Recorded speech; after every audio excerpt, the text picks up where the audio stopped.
Happy Sunday, everybody. Hey, get on here. How are you, dude? How is you? So, my work straps don't want to. Hi, Monk Chip.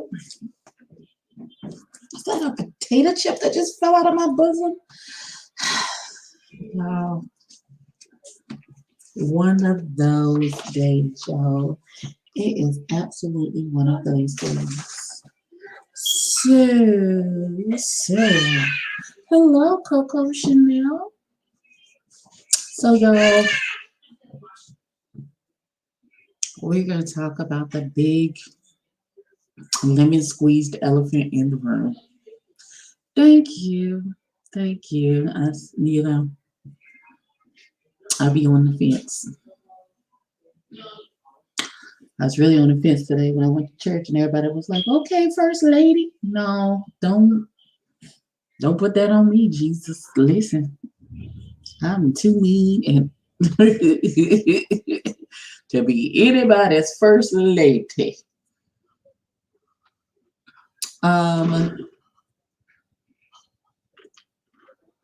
As you all know, now I invited all of the Justice League to come through if they get a chance. They may show up, they may not.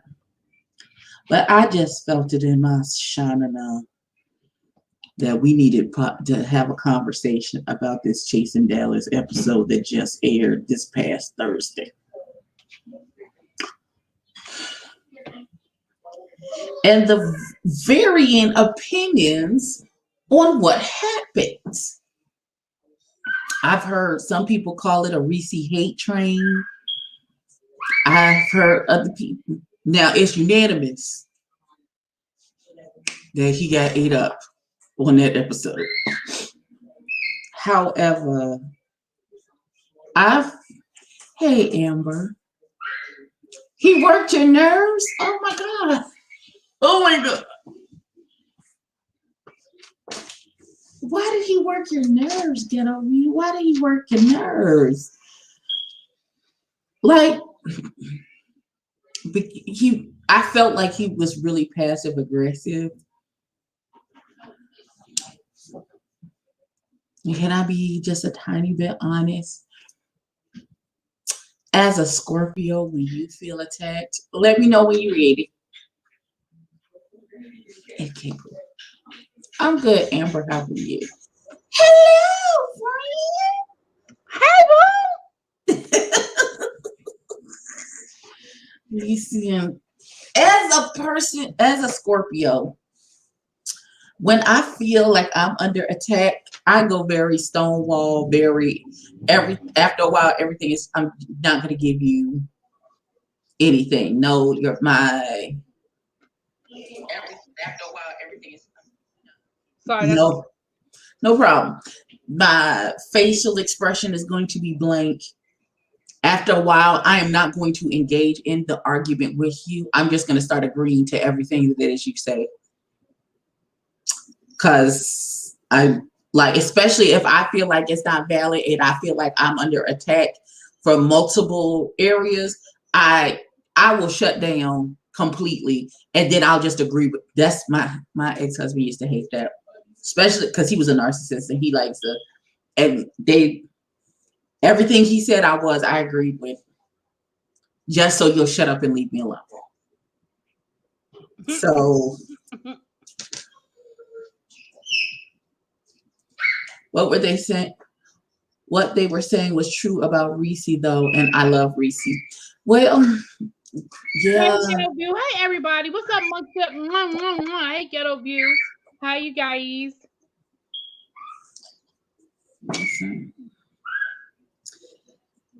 Listen, I said in my review after, when George said you have had an altercation with every single person sitting at this table,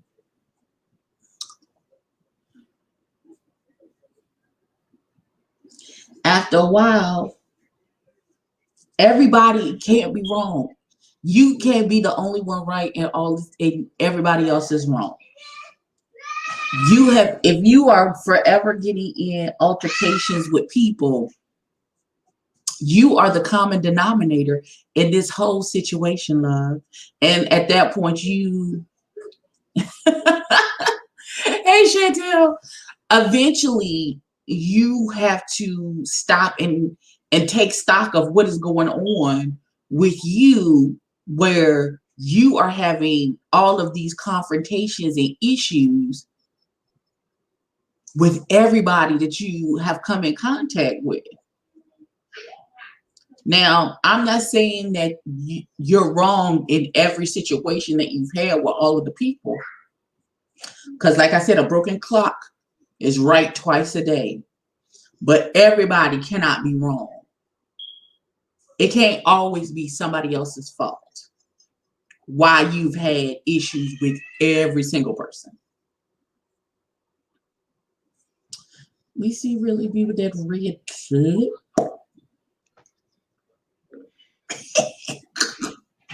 Listen, this is the lipstick. I could.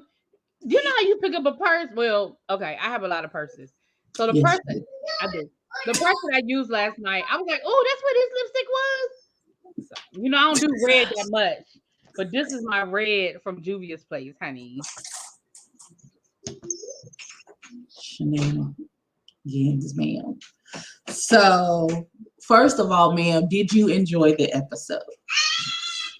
You know, this what I'm gonna say about the episode. It's probably a good thing that I stopped reviewing the show because these last two episodes, it probably would have been ugly. Like my critique of what I'm seeing probably would not have been well received. Um I enjoyed the show. I mean, it was definitely entertaining. I mean, absolutely entertaining. I ain't even gonna front on that. It was definitely entertaining. Yeah. Yep.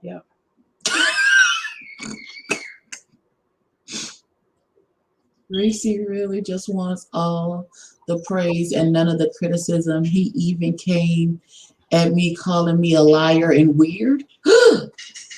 What? Really, Soulful Dog. Cause listen, Soulful Dog don't be playing. I was reading Soulful Dog's comments in my live last week. Soulful Dog don't be playing. Mm-mm. When did he call you a liar and weird? That's so disrespectful. All right, I was putting it on Instagram, so Wow. that's what had me distracted. So yeah, I mean, at the end of the day, was the episode entertaining? Yes. So if the goal is to create an entertaining product, yes, it succeeded. But I feel like the lemon squeeze backfired on Reese. Like that's my opinion. I don't know that to be a fact. Ain't nobody, but based on what I think he thought was gonna happen, based on what happened, I don't think it was the same. What's up, Black Cobra? He said he in the waiting room. You in the what waiting room you in, baby? Please don't tell me you in the waiting room down to somewhere bad. That's somewhere bad. Listen, okay, let's just start since Black Cobra is in the room. Let's start with Black Cobra. George, I was literally speechless. George read Reese's ass in that episode. I have no words to describe. My feelings was hurt, and you wasn't even talking about me. Listen. Because let me say this, and here's the other thing. I'm about to go left. I'm all over the place with this one. And George, correct me if I'm wrong, but if I remember correctly, just like I have forgotten about the whole cocaine situation with Premier, he said he backstage waiting to come on. Did you give him the link? I didn't. George, how you got the link? How you get the link, baby? I didn't send you the link. I didn't send him the link. I mean, I can. He's laughing, so I don't know if he's serious or not. If you want the link, though, Abby said she can send you the link if you want the link. I can send you the link if you need. Jesus Christ. But if I'm in George, if you do come up here, you can clear this up because I don't want to put nothing on somebody that ain't true. But if I remember correctly, last season when they went to New Orleans, didn't Reese try to create a whole narrative about George as it relates to him coming on to somebody, putting his hand down somebody's pants? I might be thinking about a different show. Maybe that was another show. Didn't something happen with George supposedly flirted with somebody or came on to somebody or something like that? Am I thinking about the wrong show?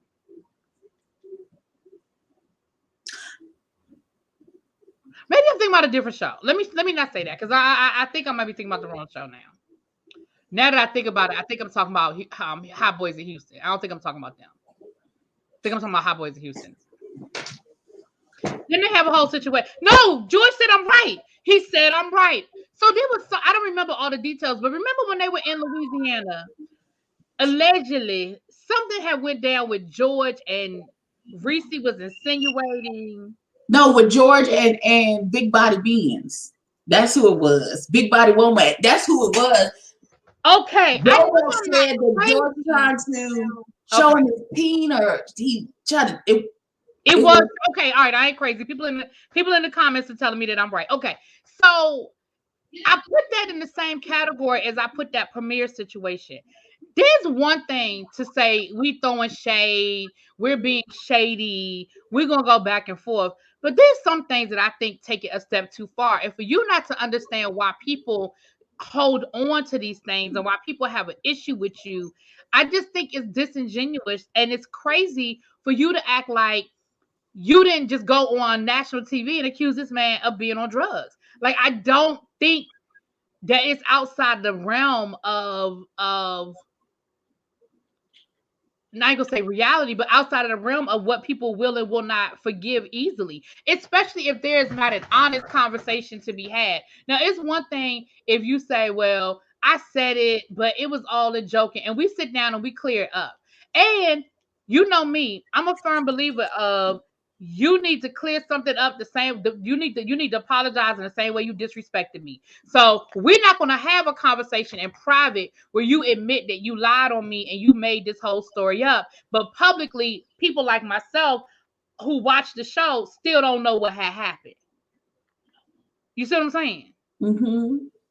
I'm thinking about when George and Trey had that misunderstanding, especially when Premier has never said anything. Right. Listen, this is not the same as when they were saying that Akeem was doing bumps, and then the boy put a video. Oh, yeah, that's enough. Right. That's a completely different thing than you just having an accusation. Exactly. You ready, Pooh? Hi. Aren't you cute? The myth and the legend. Listen, how are y'all? What's up, George? How you doing? I am good. I just literally got in from Sunday Fun Day. Hold on 1 second. Oh yeah, because that's what he was on. He was already on the Instagram down to the brunch spot. You know how George do, child. Right. So listen, right. Let's say yes, silk shirt. Listen, let's just get into it. I literally just walked in the door, so it popped on. I'm like, oh shit, I'm here. Oh, I can't cuss. I'm sorry. You can cuss. You can cuss because I cuss. It's fine. I'm about to say, have you we're gonna finish this off. Right. Okay. We pray at the end to cover the rest of this. So listen, what is going on? Baby, you tell us. You the one that took a whole Bible and preached a whole sermon at this lemon squeeze. Well, you know, I always believe this. There's always warning before destruction. And I have said in many other, well, not many others, but I have said in other scenes that I could read down if I choose to. I just chose not to. And I think the opportunity presented itself perfectly. I think it was time. And it just, you know, here's the thing. You're not going to throw rocks and continuously hide your hands. And this is why I have said on many occasions that I don't believe he should be a cast member and a producer of the show. Because in an extent, he has an opportunity to see what everyone is saying, and then he has an opportunity to go in and then try to make himself look well, or try to make or kind of like backpedal to look well. Right. So let me say, for instance, for my hookah at my hookah event at my Christmas party, right? And a lot of people is like, oh, it's chasing Reese and it's this and that. It's none of that, sweetheart. Unfortunately, it's the person that I'm into it with. Every time a camera gets on, production has to bring me up to what's going on. And, oh, this is what was said while you were not away, or bring him up on this. And Reese is just in it. I don't sit around and just say, oh, cameras are rolling, let me talk about Reese. That doesn't even make sense. Right. Right. So, for instance, I'm going to give y'all an example. At my hookah party, if you all remember that scene, I said I invited everybody, and then I went back and said, I just want to see, him show up being fake and phony. The reason I said that, now remember, we shoot these scenes and then we go and have green screens to talk about the scenes. Right. Right. I said that because I sent out an invite to the whole cast, a humble invite, because y'all know I'm humble. Oh, Lord. A very humbling invite to the entire cast. Well, he proceeded to call around and ask people, oh, does George really have a hookah business? Is this really his business? Or he just doing this for the show, etc., etc. So hence, that's why my green screen, I said, I'm just going to watch him come be fake and phony. Him not knowing that I know he's been calling around people this information. But this one I say, as a production and a cast member, where he has a bit of a defeat against us, because when I was making that announcement, and let me just put on the record, a lot of these things are edited so y'all don't see all that is said and goes on, which y'all probably already know that. Yeah. But at my event, and to be fair, a lot of reality shows that happen. Of course. But at my event, I mentioned it when I was making that speech in the end, and I was talking about the businesses, the Bible business, etc., etc. And I furthermore said, and this is this is for the person who was calling around asking, was this a actual business? I hope you have your answer tonight. But of course, they edited that out because they're trying to make it seem like every episode I'm just sitting coming from Reese. But you have to have something for me to come for. Well, I hear you. I feel like I told Abby, I stopped reviewing the show, but I really feel like if I was still reviewing the show, it probably, I'm gonna be honest. I'm just gonna go on and be honest. I am just very disappointed in a lot of things this season that I'm seeing overall. I'm disappointed. Do I want to go there? We can go there. I got a little drink in my system. We can go. You have time because I do. I mean, I just feel like a lot of things are skewed, and I feel like Reese is in every single scene, unless it's you or Markel. And you know what's funny? Markel, he's in every single scene, and it's really hard. What's up, El Teddy? What's up, babes? It's really hard. It's really hard as a reviewer to not feel like you, because what I don't want to do is I want to be fair. You know what I'm saying? But this is what I see. And then when you bring it up, then it's, well, no, it's not this and it's not that. Who you gonna believe? What they say? Who you gonna believe? You gonna believe me or your lying eyes? But I'm looking at it and I'm like, every single scene. Well, not every, but the majority of the episode, if it's not you or Markel, Reese is in the scene. And I will say this, it's very unfortunate because, and I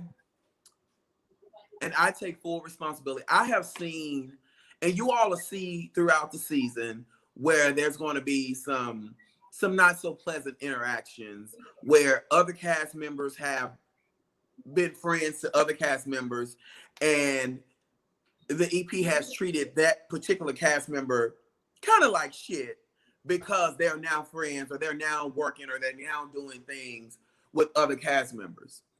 And I said at the Lemon Squeeze, when I said the word alliance, if he could wake up every day and have everybody on this cast hate Markel and I, that would be the perfect world for him. And anybody on this scene or Kaz, if he feel like they're talking to us, it's a betrayal to him. And that's crazy to me. You know, that's very, and you all are going to see a scene where I like call him out. Like, this is why I cannot deal with you. Because when you're dismissive about people you call friends because they're working with certain cast members that you don't care for, but you're very dismissive to your quote unquote friend, that doesn't rock with me. That doesn't sit well with me because I take friendship very seriously. Right. So, I mean, it's a whole lot, y'all. I get it. Well, can we talk about the fact that Premier won't even invite it to the lemon squeeze? And how did he get? How did he even? He had to share a seat with Carrie. I don't understand. So let me just be clear. Let me be clear with this, and I have to go back. Now, y'all have to remember this stuff was last year. Now we a year later, so I have to go back and check my records. But being the person that Premier is, I do not see Premier just, and I know Premier personally. I've known Premier for years. Premier is not a person who's just going to show up at a scene unwelcome. Mm-hmm. He's not going to just, I just don't, I find that very ludicrous. Well, the fact that they allowed him to sit down and be a part of the episode tells me it wasn't, even if he wasn't given a formal invitation, it wasn't unwelcome. And he's been at other stuff. He was at your birthday dinner. He was at the tarot reading. So it's not like he hasn't been at other stuff. You can't make me say he's not a cast member. Maybe I should say he's not a cast member and lay Reese out. Maybe I should clear that up. Yeah, I just don't see that the same as, you know, the Trey Womack being invited to Trey Howard's event. You know, it was spent off like, you know, I called Trey and was like, hey, let's go to this event. Oh, you know, that just makes no sense. Trey and I talk often. So that particular day we was at brunch, he been to about the invite. I mean, he been to about the event. It was just that day. It was like, well, hey, since we're both going to the event, I'm not inviting. I didn't say, hey, come to this event with me. Since we both going to this event, we both, you know, we crawl sheet hoes. So we both, you know, we got invited. So, you know, I cannot. Let's just go. And so we went to brunch earlier that day. And after brunch, he's like, well, okay, we're done with brunch. And we planned it. It was like, hey, let's go to brunch. Once we're done with brunch, we'll go to Trey's event. So I think it's part of it it's just a part of reality TV. Yeah. And it becomes a bit frustrating when you know the truth. And then you see people. Here's the thing. There's going to be people who just love Reese to death. There's people who love me to death. There's also people who just dislike Reese. There's people who dislike me. There's people who dislike other cast members. So no matter what I do or say, those people that don't like me, it's going to always come out, why is he here? You know, he's shady. Or, oh, George rented an Airbnb to film a scene. Just crazy shit. So that kind of answered the question. Well, I have a quick question. So I have two questions, and then my bad. I got that takeover spirit. I'm on every platform. But question number one is, how do you think Reese envisioned that the lemon squeeze going? Because I don't think it went the way he envisioned it going. I think anytime you go into a situation with BS, you're going to get BS. And I honestly think he probably thought that at that moment, and I'm talking about me. I think he probably thought at that moment I was so just over him. I was just gonna come and just be very, you know, I'm here to just show up. I mean, at least I came according to dress code, even though the invite was very, you know, trashy. Very, it was very nasty. It was very unbecoming because anytime I've invited them to anything, no matter who I liked or disliked, it was always a very welcoming invite. And I think it was at one point, if you all were actually there, at one point, I think he probably just realized that this ain't in the direction I was going in. And you all know me as reviewers of the show, baby. Once George starts, he starts. Listen, and what people don't, and this is what I want people to understand about, and I'm gonna speak for myself, but I feel like I can speak for the majority of the Just Us League, if I remember correctly, because that was a long time ago. We was not here for George. We were not here for George. Our reviews, you remember, our reviews were not here for George. And George came onto our platform and we had a conversation. And he took all of our questions, he stood in it. And whether we walked away liking him or disliking him, we always said that we respect the fact that people who would come and talk to 6 people at one time who have been clear that they ain't really feeling you. I gotta always give people credit for doing that. And George, you were one of the first to do it. And Oh, thank you. and it did change some of our minds about, because we walked away. Because again, we got a group chat, we be talking, and we did, a lot of us walked away like, okay, I got a different point of view now, or I see things differently. And so that's the only thing that is my only issue. One of my issues with Reese is that Reese can't do that. And that was what I was trying to say to him last week was everybody is not going to have positive things to say, and everybody is not going to end their critique with rainbow and roses. Now, I'm not that reviewer. I don't think I'm a hard reviewer, but I'm not giving you a solution. I'm reviewing what I see and I'm moving on to the next show. You know what I'm saying? I didn't have personal beef with Reese. I don't know Reese to have a personal beef with him, but I'm reviewing what you give me. And I feel like I've been very fair to Reese. But I did feel some kind of way last week because I felt like, so as fair as I've been to you, that's still not good enough. And if so you're not in his corner, it's going to automatically be a problem. Just hands down. And I think, and I'm gonna be honest with you, I think one of the reasons he and I cannot, and he and I can't and will never be, is because I'm not one of those people who you can continue to play with. You can't do something to me and then carry a grudge, and then once you're over, you say, "Oh, it wasn't that big of a deal. It wasn't that big of a deal." And if you look at his traits, every time it has come to a stance where he's now over whatever it is, it's always, "Oh, it wasn't a big of a deal. Oh, it wasn't a big of a deal." But when it was a deal to you, you were very nasty and very, very, very, very nasty. And for me, you can't do that with me. And I think he understands that I'm not one of those people he can just go back and forth and play with. And I think that's one of the biggest, deals for he and I. I'm not here to be played with. I'm a grown ass 30. I just turned 33. I'm a grown ass 33-year-old man. And I've been an adult for a very long time. And I don't care what platform we're on, you're not going to play with me. And so all these people are like, well, what's the real beef between Reese and George? Here's the beef. I don't respond to a lot that she has said about me. When season 2 ended, y'all, Reese went, it was just crazy. Like, what's going on? Like, isn't y'all season over? Like, why is she still talking about you? And so when the cameras start back rolling, don't come in trying to be the peace that passes all understanding, because that doesn't work for me, because I'm a realist. And you're not going to sit here and you're not going to play with me. You're just not going to do it. And I think a lot of the viewers feel like, that first of all, episode 1, I came right out the gate saying, "Oh, Reese is not invited."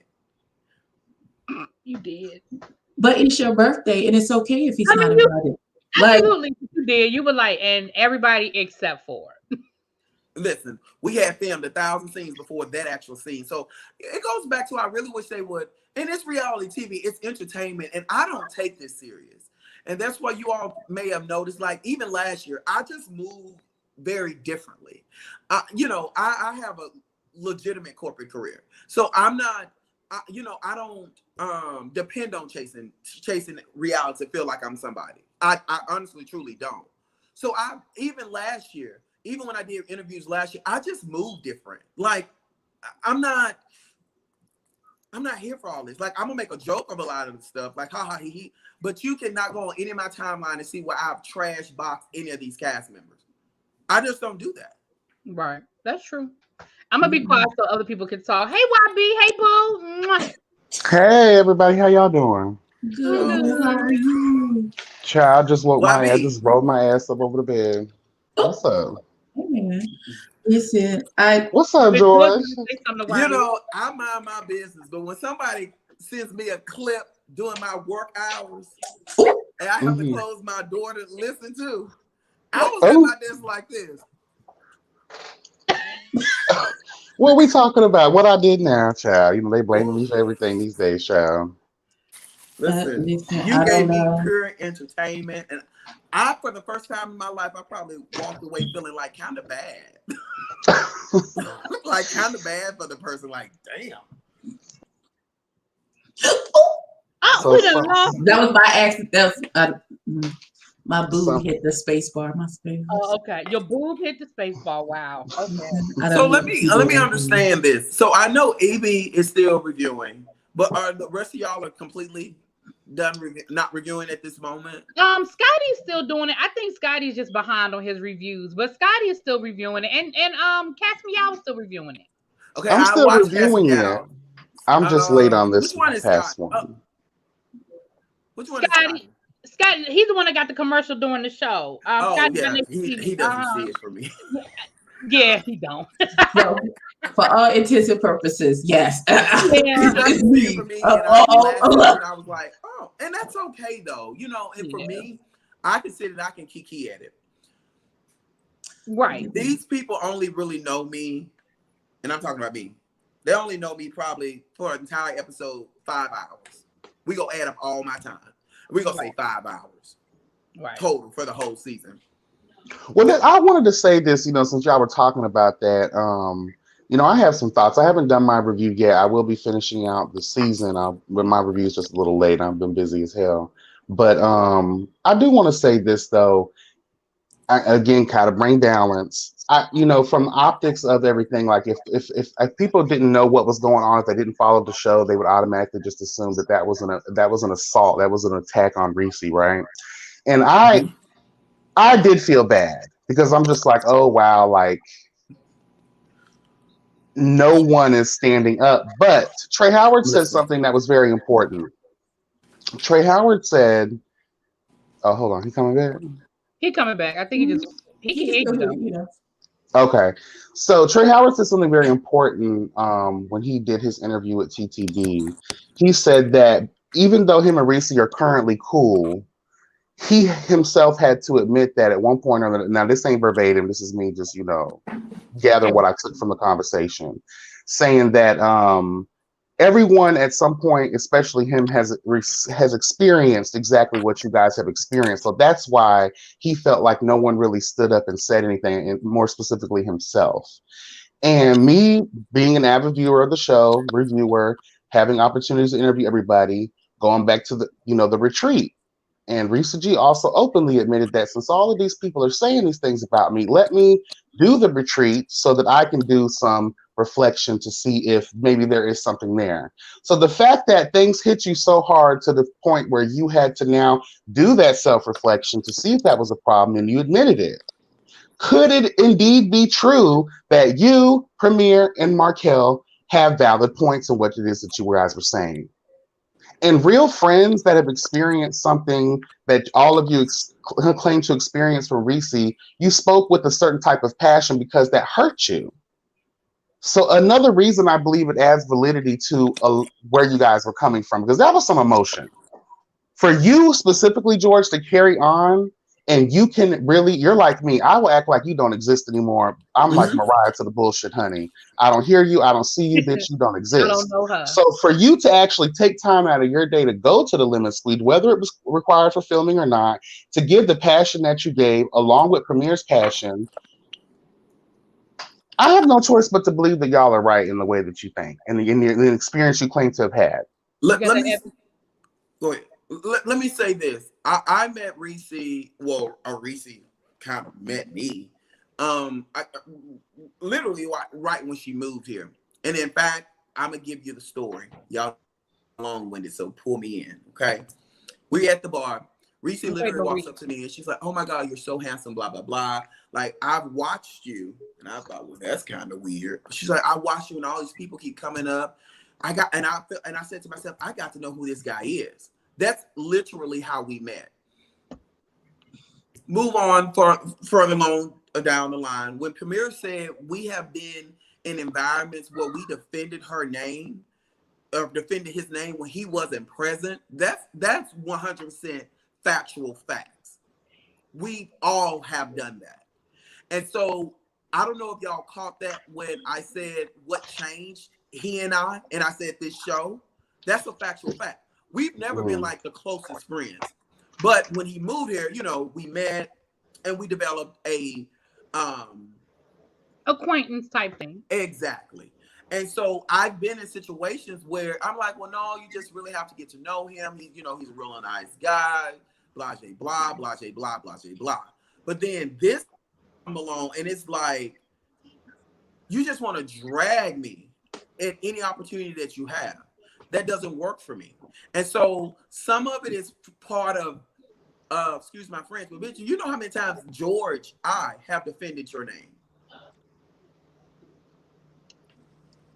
And what do you say to the people that would believe? Because again, I look at everything from every angle. Mm-hmm. So another angle I looked at it as is like a lot of people would say that since Markel, shout out to Markel, how you doing, boo?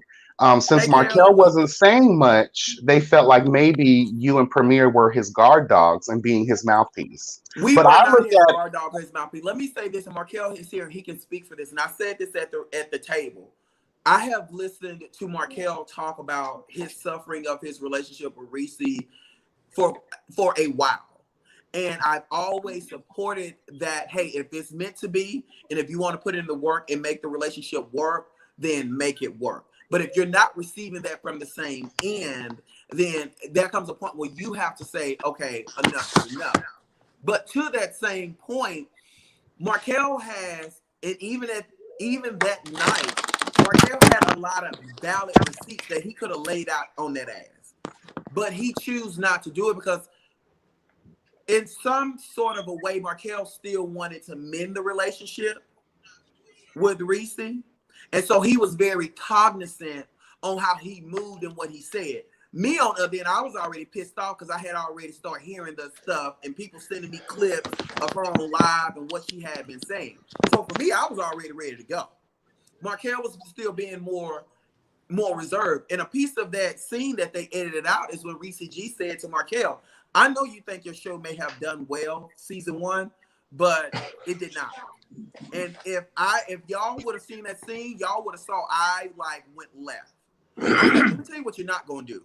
You're not going to sit up here in my face while my friend is sitting here and tell him, you know, try to bash what he's done, because let's be truthful, season 1 of Chasing Dollars, honey, was just not giving what it was.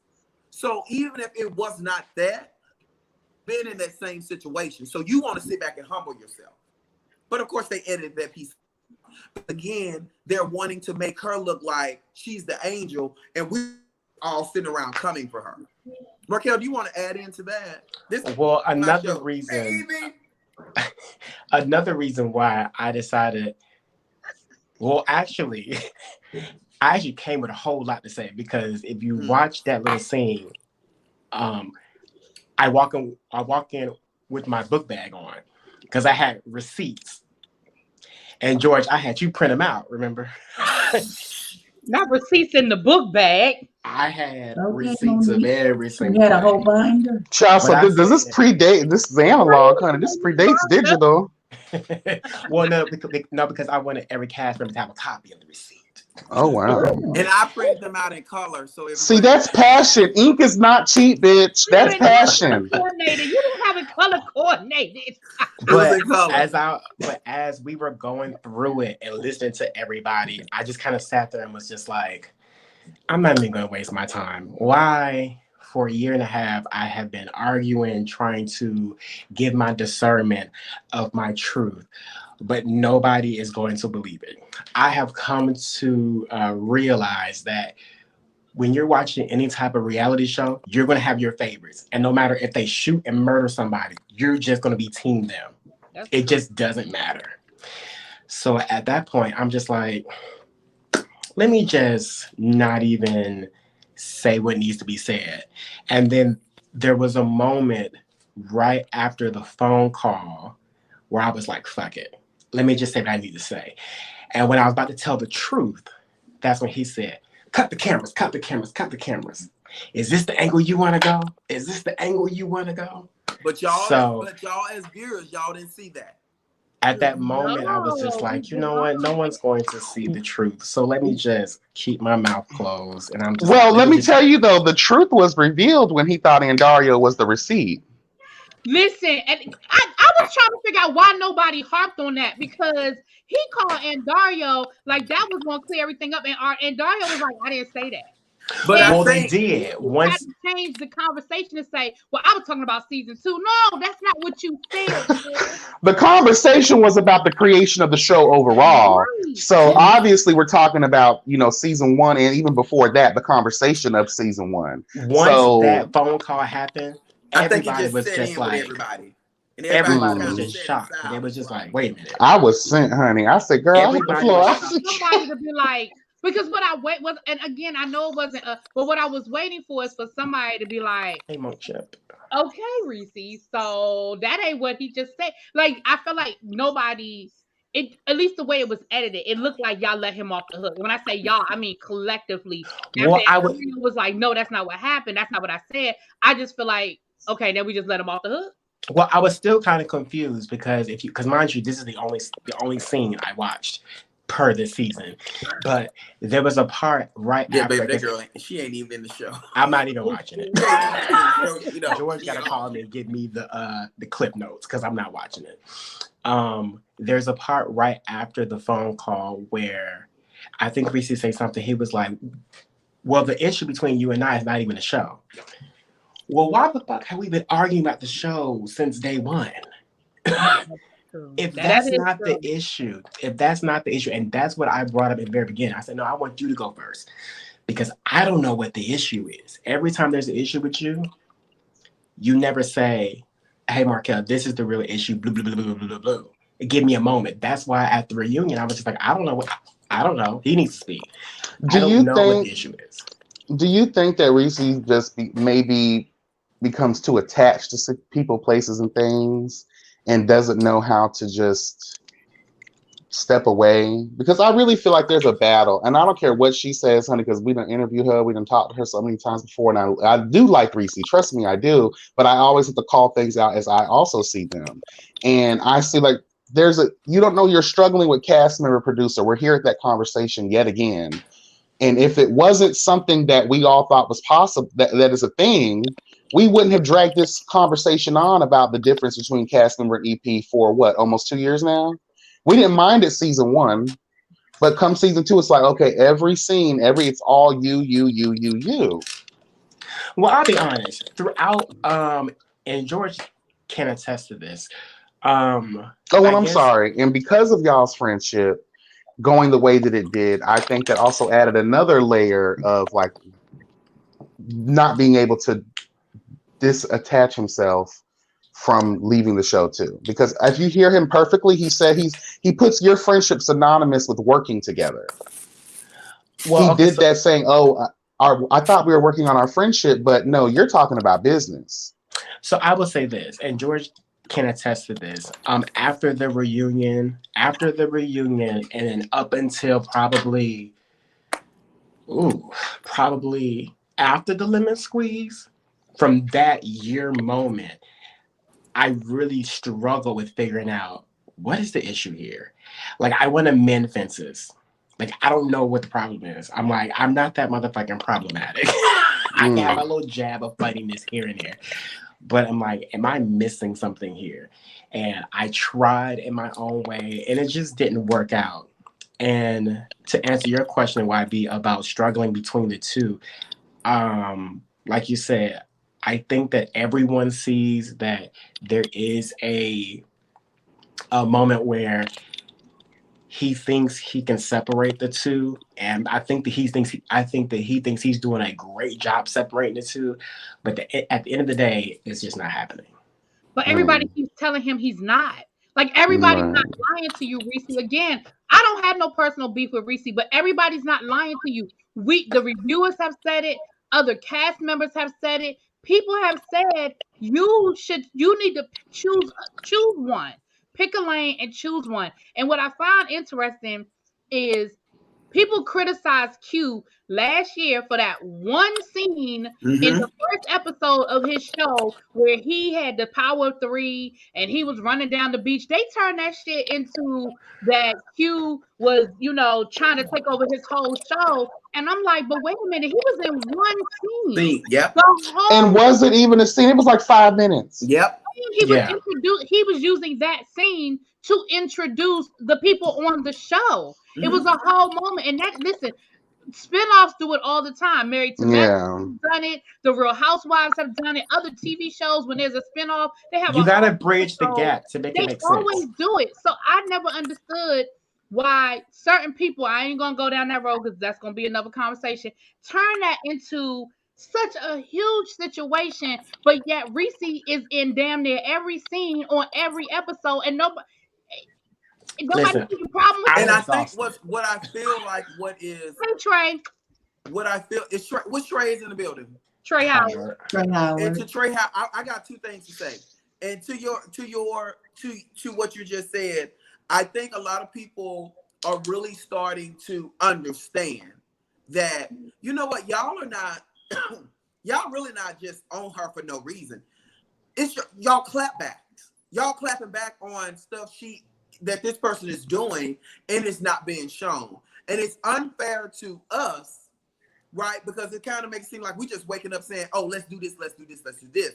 But to Markel's point, and I don't know if y'all kind of heard it, but either Thursday or Friday, I'm at the house and someone sends me a clip on Instagram and was like, whoa, what is this about? And it's about a situation that happened with someone who's no longer my friend, who has been my friend since about 2012. And in fact, I can't remember the name of the show. Markel probably oh my God. Because I talked to Markel about it afterwards. But December, what's the name of this show? T-Spiller. Okay, T-Spiller. Okay, T-Spiller and December. So a person on Instagram sent me and was like, hey, you may want to listen in because these are some deep allegations. So you want to listen in about this, right? And so I'm listening in, and when they first send me the recording, I see like Reese G in the comments. And so there was an incident, not even an incident. There was a situation with someone who we are no longer friends. And this person kind of went completely left and sent all these lies about me trying to like fight them and like all this and just turning out this restaurant and, charges are being pressed against me, like just all of this stuff, right? When the news got to me when all this originally happened, because I want to protect the brand and because I am a representation of the brand, I reached out to the EP and said, hey, I just got wind of this. It has no truth to it. It's already been sent to my legal team. We're good. It has no reflection of the brand. If this person reaches out to you, please don't take that anywhere because it's non-truth, right? Why on Friday or Thursday, whenever the clip was sent to me, she's in the comments saying everything. Oh, yeah, this and that happened and this and that happened and they filing charges against him and blah, blah, blah, blah, blah, blah. So it goes back to when I say, I came to you as EP. So what are you doing now? Are you cast member? Are you in the comments telling what I came to you in confidential? And now you turned around as a cast member and putting that information out there. So this is why I say on multiple occasions, and I long for this reunion. But this is why I say from multiple occasions, this person cannot be two. Because he does not know how to separate the two. Last season, he said at the reunion was, well, the cast, they just don't know they don't separate EP Reese and cast member Reese. So I guess I should have texted to you because sending it to you EP via email was just not the right thing to do if you just go out here and tell everything about this situation. Does it make sense what I'm saying, y'all? Yeah, absolutely. Oh, child. Well, so Abby, I came on this live late, and I didn't. Thank y'all for the invite. Girl, stop. Yeah, child. So Abby, so I came came on this live late, maybe like 3 minutes ago. So I know you've been quiet since I've been on here. What is your thoughts of, I guess, this past scene or episode or something? Because I haven't got your thoughts or anything. Okay. Well, first of all, when I saw this, and I mentioned this in my review, at the end of it, I kind of felt like it was a lot. Mm-hmm. And I kind of understood Reese's reaction to what happened as it was presented, because me, myself, as a Scorpio, if I feel like if people are coming at me from multiple directions, at some point, I'm going to shut down and I'm not going to give you any response back. In fact, whatever you say to me, I'm just going to agree with whatever it is that you said, just because that's it, I'm done, and I'm not going to interact or continue the dialogue if I feel like there's like multiple people coming at me at one time. So that would have been my reaction. The Scorpio that I am, I would have completely shut down. And anything that you said that I would have been that, just to end the conversation. Because that's how I get after a while. I can't, it's too much. And I know I have a rage issue. And if I get too far gone, I can't pull it back in. And then it's going to become physical. And then police are going to be called, it's going to turn real ugly. So I know that's one of my coping mechanisms. When I know I feel like I'm being attacked and it's too much for me, I will completely shut down and I'll just start agreeing. Sure, because my ex-husband used to do that to me when it could get too much. Everything he said then okay, sure, that I'm a hoe. Okay, then I'm the best hoe ever. So sorry that you're mad about it. I don't know what to tell you, because I don't want to be in that argument situation, because I know if it gets too far, somebody's going to end up hurt. Well, let me say this, Evie. Hold on, Markel. Let me say this, Evie, and I'm sorry that happened to you. But let me say this. Then what's the point of having a lemon squeeze? If you know what you are up against, and let's be clear, he knew who was coming there and who had a problem. This wasn't no brand new. This wasn't like oh my God. I mean, it may seem that way, and he, the character that he's playing this season, but he knew who had a mouthful for him. He absolutely knew who had a mouthful for him. So if in that case, if you were just going to be very dismissive and just very quiet and shut down, well, sweet, don't have no lemon squeeze. And if you do have it, don't invite me, because you know the people who you have an issue with. Well, I'm going to say, I'm going to say this. I think that maybe, okay, for both sides, I think that he was probably prepared for everybody to say something, maybe not for a premiere, because I don't think that he was prepared for what premiere had to say. I would say that, because I don't recall if he knew he was coming or not. I don't remember. But from Abby, I guess I would kind of piggyback on what George just said. Like, I guess the lemon squeeze is one of those moments where it's like, okay, we're going to put everything out on the table. We want to hear everybody's point of view, and let's just see if we can squeeze it out. Now, lemon is tart, it's sour, so it's going to get a little irate.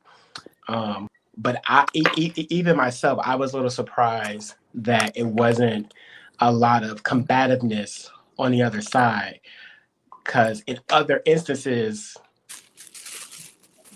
if it's a one-on-one or two-on-one, whatever, he's ready to go pow, pow, pow, pow, pow. But I guess this incident was just a little bit different. So it was a little, so I'm looking at you, looking at these comments too. Maybe I should just turn my head. Right, just focus don't read the comments. I just think at this time, I just think that this season reflects a lot of, I don't know if I can even say clarity. I think this season is showing bakery foolishness. I just think, I don't know. I feel like a lot of people are turning a blind eye to what's really happening. Well, I asked in my review, I want to see the unedited version of the because I feel, I personally, this is just Ebony speaking, I feel like that we are missing pieces that would help explain everything that we had seen, the edited version. I feel like we need the unedited version to get everything I mean, out on the table. Oh, I sweetheart, also you gonna see that feel, on season. and Reese, this is for you. I kind of, me personally, I kind of feel a little, maybe I feel like maybe tried to manipulate us reviewers and bloggers in accordance with that live that you put out last week about when you were speaking of not giving criticism without giving solutions and watching what you say and how it comes across. Now, while some of those points are very important, now after seeing this past episode, I feel like it was a preemptive strike for the episode that you knew was coming out and how it was going to play. And if it feels to me, now I could be absolutely wrong, but it felt a little like you were trying to manipulate us because you knew this was getting ready to happen and that people were going to, that the reviewers and the bloggers and everything was going to go absolutely apeshit on top of everything that happened in this episode. And so that you were trying to, it feels like you were kind of trying to cut us off at the pass so that we would take a step back and before the rest of the world hits you with both barrels after this episode. Some of us who take what you say into consideration would take a step back and maybe not give you as much fever for this episode as what we would have had you not done that live to begin with. And that's, now I could be absolutely wrong, and if I am, you absolutely can tell me that, but that is what it felt like Don't tell them to once tell I you saw wrong. the episode, and then I digested what you said in that live, and then this episode comes out. That's what it felt like to me. And you can tell me I'm wrong or not. You have the floor. Go ahead. Everybody else has had the chance to speak. Hello, everyone. Tastefully, I would like to say you're wrong. Okay. Because I'm not a part of the editing process right now. I haven't been a part of the editing process since week 1 of the show. The lemon squeeze was actually supposed to end episode 5, but the team chose, because they've been the ones communicating with Undario, it was not a preemptive anything, because what was actually that I thought was going to be in the lemon squeeze scene was not there at all. None of my rebuttals were there. Me talking about the actual depth of what the situation was with Markel wasn't there. Because Carrie asked me a question, I responded to it. Dior asked me a question, I responded to it. It wasn't there. Even when Premiere, me and Premiere, I actually was able to speak to Premiere and things like that. So it wasn't, everything wasn't there that was edited in there.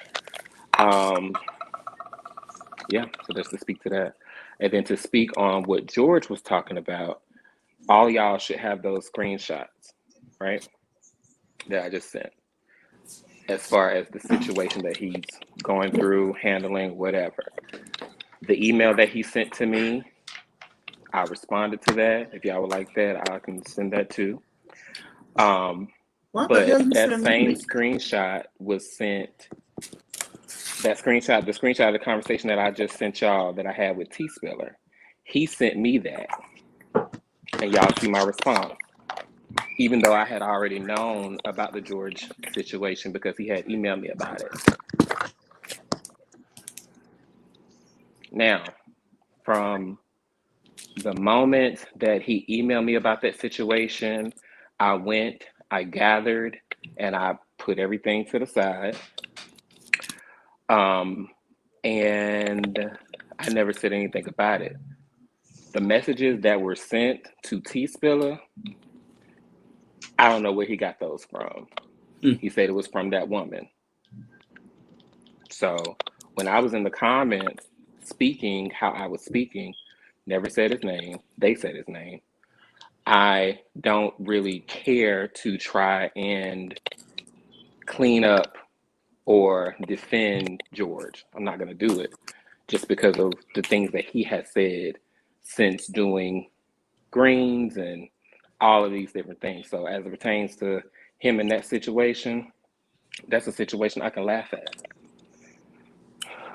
But that's not a funny situation. That's a real situation. And what you did was, and this is why you and I can never sit down and have a conversation. That's not why. Hold on, let me finish. Mhm. And it's so crazy because everything I actually say, I don't even have to say it multiple times because you always show your colors.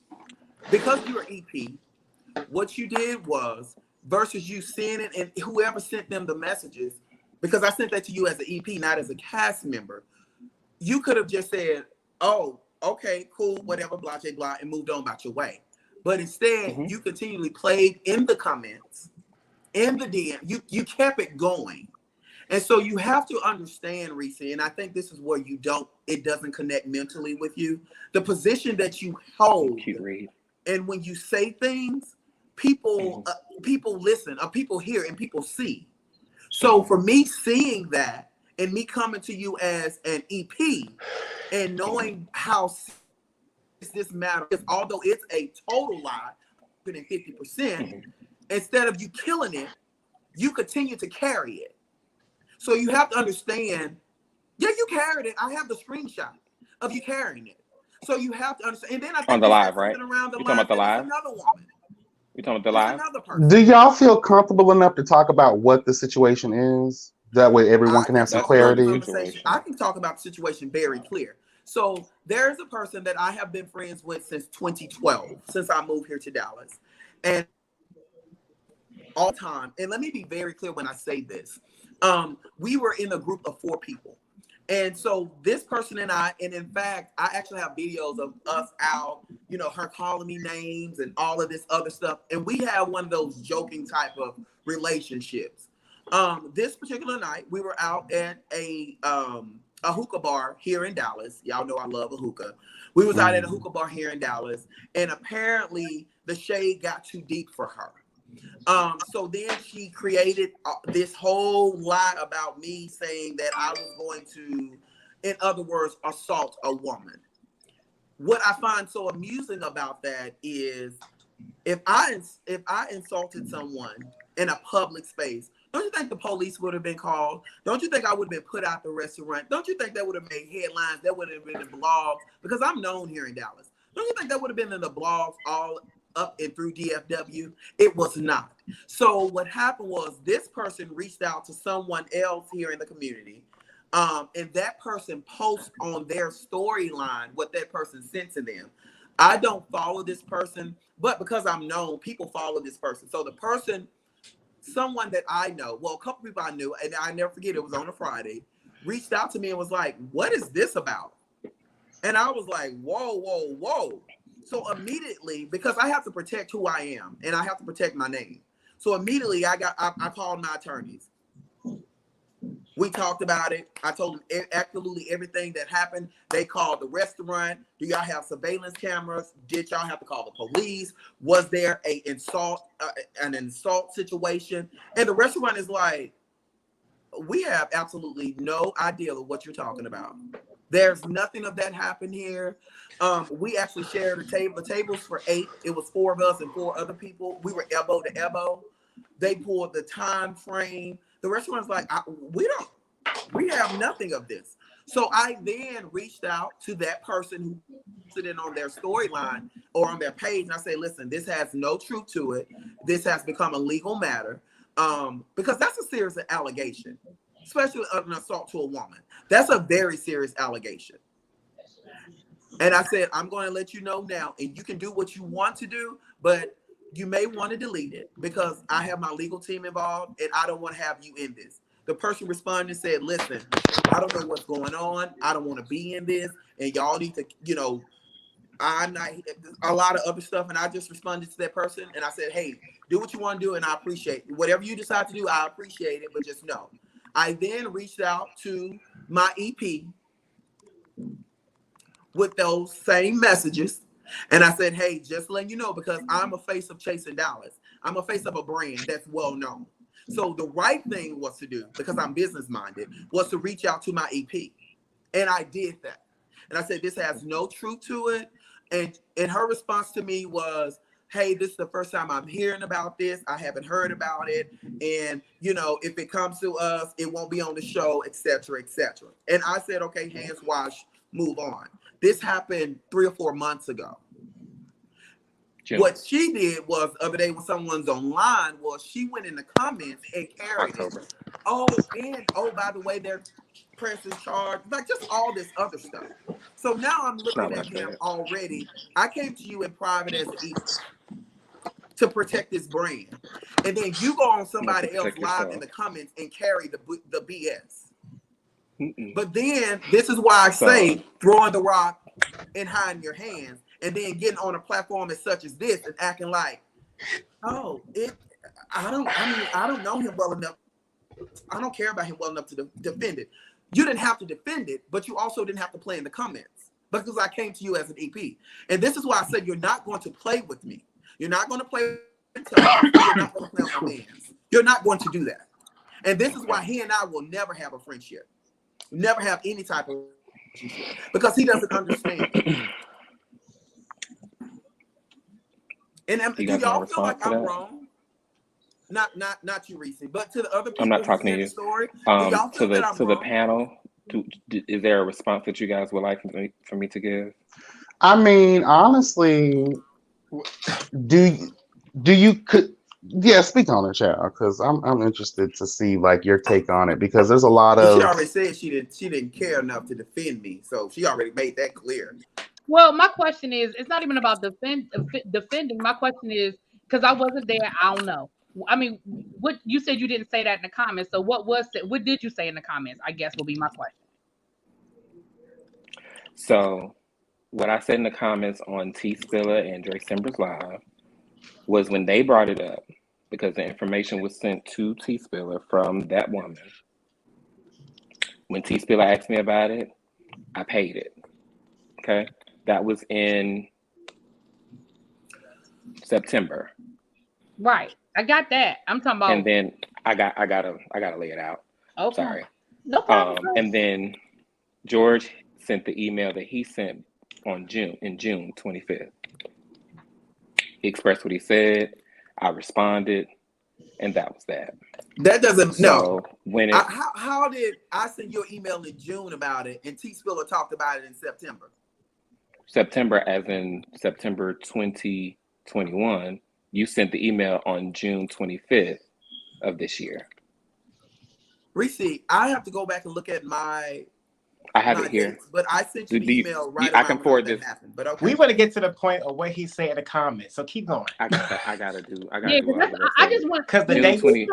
I'm sorry. I'm sorry. I'm sorry, you guys. Is saying that nobody ever said George's name in the comments. Nobody ever said George's name in the comments. But I don't have to say my name. I was but in I the just comments. want to know what was said. That's all. I want to know what was said in the comments. That's it. That's all. I laughed and joked about it. Right. Because it wasn't serious to you. And as I said to you, that's not the reason why. That's not the reason why, George. The reason why I laughed and joked about it is because you have said some things that we did not air from a green screen that was totally too far. When you make a comment about my mother and her health in your green screens, there's nothing that I can, there's definitely no coming back from that to me. Can I say something? What I don't like is when people try to do stuff like that. I don't it's a level of, there's a line that you cross, and there's certain things that aren't supposed to be said and things like that. And you know, you are great at making sure that certain points are brought up and then you speak on it, which is fine. But at this point, after I saw those greens, I could care less about anything that happens as it pertains to you. So these greens weren't. Hold on, Raquel. Let me respond to that. And I'm happy you brought that up. So if you all can recall last year at the Last Supper, Didn't you tell a cast member their mother should have swallowed them? I did. Okay, so what I said in the green screen when it was asked on what did I feel about when this person said take care of your mother, what I said in that green screen was nothing disrespectful to your mother. What I said was, last season, did she tell someone that their mother should have swallowed them?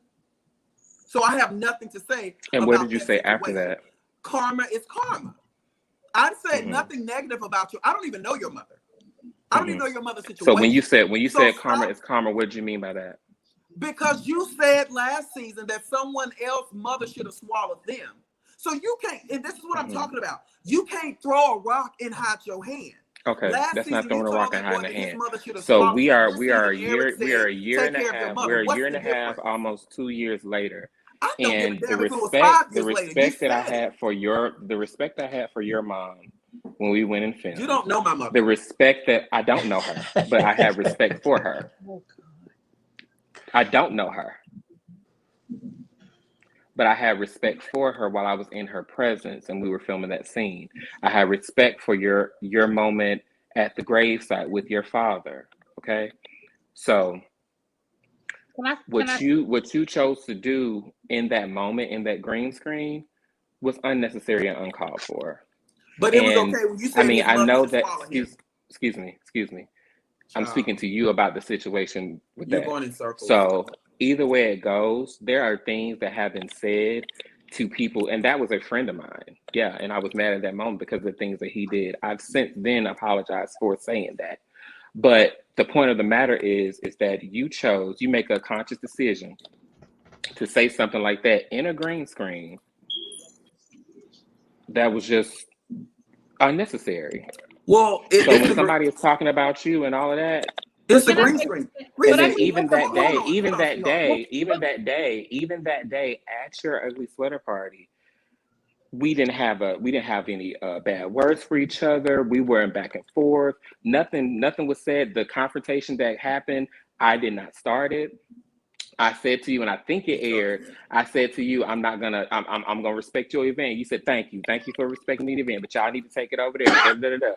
And that's what I was trying to do. So have you when it comes down to that particular scene, and then for you to say something like that, no. But let me say this. I think that's the part, and I'm not getting into what George said or did not say because I wasn't there and I'm not in it and I'm not in that. But that's part of what we were saying prior to you coming on in reference to that's part of the problem of you being a cast member and an EP. As a cast member, I 100% understand that being your response. I 100% understand you saying you said some shit about my mama and that's how I feel. And so I think it's funny as hell that you might be getting ready to get arrested. Yeah, that's funny. But as an EP and a representative of the brand, you were wrong for being in the chat laughing or anything else, in my opinion. And you shouldn't have privy to his green screen. So your reaction, your part and your point of view is you see his green screens because you're EP. And that's where, for me, that's the only point I was making is when you are both, it is hard to separate the roles. And then it becomes even to that point, let's just say I didn't see the green, right? Let's just say I didn't see the green. Mm-hmm.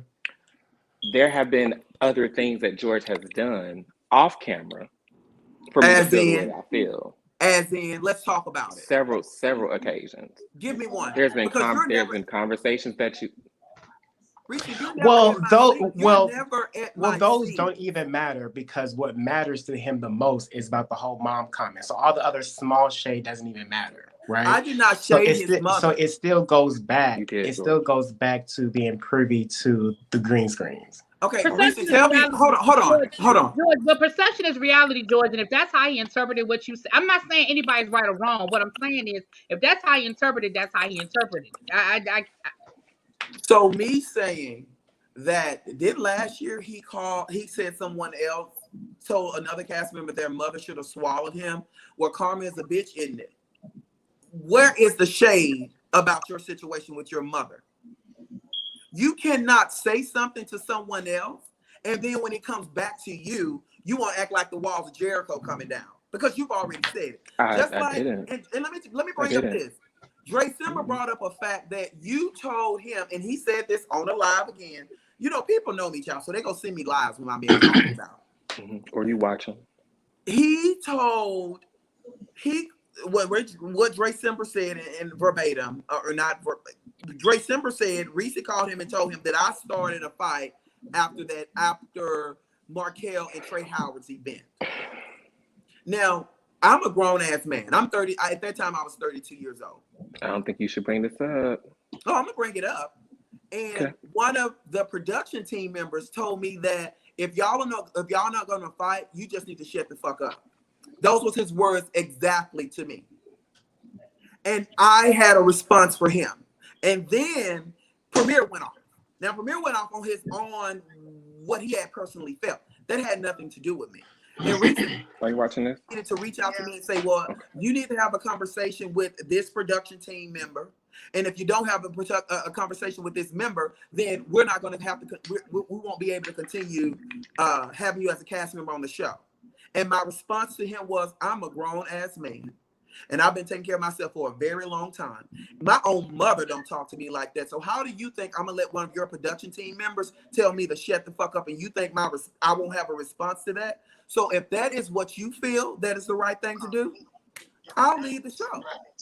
And I did that. Okay. But he is running around painting the narrative that I started the fight and that I started whatever happened between a production team member. So as the panel, can I get y'all feedback? Do y'all feel that I started that?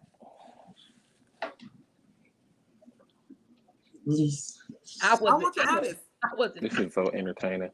So what? Well, the people haven't seen that yet. Yeah, right. So this is the thing, but this happened off camera, so we can talk about it. But it was recorded though. Funny thing. Okay, well, if it was recorded, you'll show it. George, please. Reese. So please. when it comes down to that situation, right? So off camera, after, because the pajama party was a very interesting event altogether. It was really funny until the whole thing happened with Dre Simber and Trey. Because I mean, granted, me and George was going back and forth. It was funny. It just was what it was. Because I think that banter was different from the ones that y'all will see. When the cameras were off, I came to George and I asked him. I said, "Okay, so what's the problem? What's the problem?" And the only reason I came to him that way is because he has told people that he doesn't have a problem with me. This is what he said. So I asked him. I was like, "So what's the deal or whatever?" And then he paused for a second, and I don't know if it was because people were around or what have you, but he paused. And I thought that we was going to actually have a conversation, but it just went, child, I mean, you know what it is, and when I don't. And so after that, we started going back and forth. There was another banter, and me and the guy on the team said, if y'all not going to fight, just shut the fuck up. So he didn't say y'all. He was talking directly to me, Reese. No, Call he said y'all. A spade. No, he said y'all. Here with the bullshit. No, he said y'all. Calm down, George. George. This is me. Listen, this is him. Listen, you were right there. You were right there next to him. You was right there next to him. You were right there next to him. He did not look at you because he was actually picking up backpacks and equipment. And he said, if y'all not gonna fucking fight, just shut the fuck up. Then what you chose to do, what'd you do after that? I put my drink down and I told him I'm a grown ass man and you or nobody else on this production team is going to speak to me that way. And when I said speak to me that way, hold on. You're correct. I know I'm correct because I can tell the let me give y'all detail. I want to paint the picture. You finna sit there and so try to he play took off his pajama. He put up, no, I'm just telling the truth about what happened. So he took off his pajama jacket. Your truth is like the Titanic. And he turned to cute read. He turned to the person, and they're natural. And then that's when he addressed him, right? And when you come, you squared up with him. I didn't square up with him. You said your piece. So after that, that's when the person put his stuff down, and then he began to say something to George, and then that's when Premier jumped in. This is the same thing I've been saying, because that's what happened. So if you would not have done what you did, it wouldn't have escalated. So then that's when I sent you the email about everything and how I wanted y'all to proceed, because you were on the show. I wanted y'all to have a conversation, and then you responded with what you did, with what you said, right? And so, not saying that your point is not valid, not saying that you don't have a right to speak your piece and say somebody's not going to talk to you in a particular way and this and that and this and that. Right. He was wrong in that moment for saying what he said. I didn't take offense to it. You took offense to what he said. What was the corrective actions you gave him? And then you told me to leave. That if I didn't have a conversation with him, I had to leave the show. What were your corrective actions against him? I didn't say that. I said y'all need to have a conversation before we continue to film. Like before a scene happens with you in it again, y'all have to have a conversation. That was not a correct. That wasn't a. I sent it to you quicker than he could actually. Well, great. And so the thing about it was, I didn't even try to correct George. I just said simply, listen, y'all just need to have a conversation. I didn't say that he would be off the show. I said, y'all need to have a conversation before we film. His response came, and I replied to his response with just respecting his position. That was it. What George chose to have a conversation with this person. George chose to have a conversation with that production member. Oh, what you not gonna do is you not finna sit up here and make me look like a fool. So what actually happened? How am I making you look like a fool? When girl, be quiet. You don't know what you're talking about. Evie, when she you don't either, because I mean, how are you looking like a fool? I responded to that email, and I told her, if you think I'm gonna reach out to him, it's gonna be a cold damn guy. That's not even what I said. I didn't even say reach out to him. I just said y'all need to have a conversation. Straight by trans, you're not gonna disrespect me as a man. And when I told her that I'm not reaching out to him, if he want to have a conversation, he can reach out to me. She said, "Okay, well, we're gonna have to part ways." And my answer to her was, "Okay." I had several of the cast members reach out. I was like, "Can you please just have a conversation?" I had to just have a conversation. It went about 2 months, and I was done. And they reached out to say, "Hey, we know you're not back on the show, but we need you to do some green screen so it can make sense." You're skipping ahead. Go back some more. Go back to the conversation. But what I'm telling you is, you should. I don't. But what I'm telling you is this. Why bring it up? I'm bringing it up because I'm making a point that you're not going to play. Nobody on your team, not go play with me. Would y'all like the email? George, do you mind if I send the email? I don't have. Would y'all like the email? Well, listen, hold on. Does that even matter? Like, it doesn't. It doesn't. But see, here's the thing about it is what kills me is every single time some things happen. I have a corporate career. I know when someone is trying to belittle my intelligence in an email based on the words that they use. If you talk to me crazy in the email, I'm gonna give you a response. Well, I got a question, and I'll put my email on your ass really quick. Great, George. I have a question. And this, wait. I have a question, and I want everybody to be transparent and honest. Reese, this is for you. Can you 100% say with your whole heart that you know exactly how to separate the two without any type of personal feelings at all, from season 1 up until now? Can you say that you have done that? Season 1, no, because I was new to it. Season 2, still new to it. I actually had you as a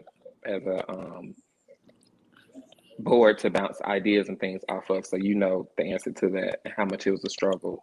Season 2, season 3, absolutely. So, and also attached to that question, that does not mean you know how to separate the two. Hold on, George. Because attached to that, I also want to ask this, and I'm trying to be as unbiased as I can because I'm not in y'all situations, but can we get to a space where, Reese, you could kind of see where people are coming from? Because this isn't just one, this is multitudes from each season where there have been issues. Listen, I've always seen where it's coming from, okay? I've always seen where it's coming from. I've always seen where it came from. I've always defended myself from what people have said. And every time I defended myself, nobody has, I guess, understood the standpoint. When it comes down to this whole separating EP from cast member thing, if we could break down the definition of what that means, right? Because there's been so many different times that's been said, excuse me, that's been so many times that's been said. And if we compare that whole separation, right? Because the only reason that people can say that is because I am a cast member. I do lives and conversations and things. So I put myself out there to be in this seat, to be attacked, to be defended, to be the critique, to have all these things come about, right? And then you guys, as reviewers, as people that watch the show, y'all have invested y'all's time in our lives and in the show. Good, got that. So when it comes down to separating the two, I would like to know exactly what does that mean. Okay, because if you look at not from you, I'm talking about YB. I ain't reading or trying to cut you off, nothing like that. I'm just saying from YB, from Really B TV, from Ebony. What does that mean? I would like to know. You asking what does it mean to separate the two? Is that what you're saying? Absolutely, yes. He wants to know look like? What does that look like? Okay, like? So for me, okay, go ahead. Go ahead. You go first, boo. Okay, for me, what that looks like is that we don't see you in front of the camera at all. At all. In any way, shape, form, or fashion. You are strictly behind the scenes doing what it is that you do, what it is that everyone has said that you excel at, which is the producing piece, which is whatever that entails for you to make it happen for the show to be put out on the air. That means that nobody's talking about you, nobody's referencing you on the show. You have a full cast of people, and none of them are you. That is what we say when we say to separate. That's what I think when I say we want you to separate the two. That you are this is your baby, that you have casted all these people, that you put all of this faith in, that can bring out a good show that people are going to want to watch, and that you don't look behind the screen because that's the man who's pulling all the strings. That is what it means for me for you to separate the two. Okay. Really be. So, I mean, I'll piggyback on that. When you say separate the two, we don't see you. We don't know who you are. And again, if you want to be on the show, that's fine. If you enjoy being a part of the show and you enjoy that side of it, that's fine. But then you should relinquish all EP power. Now, if you still want to be an EP in the title, that's fine too. I mean, people do it all the time. They got the title and they ain't did nothing. You relinquish that power of any of it, as far as when scenes are being shot, where they're being shot, who's invited, who's not invited, even communicating with Andario. And I mean, I'm not to put Andario on the spot, but I didn't even know who the hell Andario was until season 2 of Chasing Dallas. I didn't know I didn't know who he was because we never saw him. Nobody saw it, and if we saw him, we didn't know that's who he was.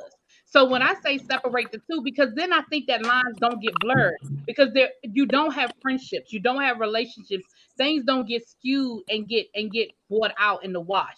If you're, it's for me, it's the same. I'm a teacher. That's like me being the principal and a teacher at the same time. I can't do both because the roles are totally different. And at some point, I'm going to do a bad job at one of them because there's no way to do both.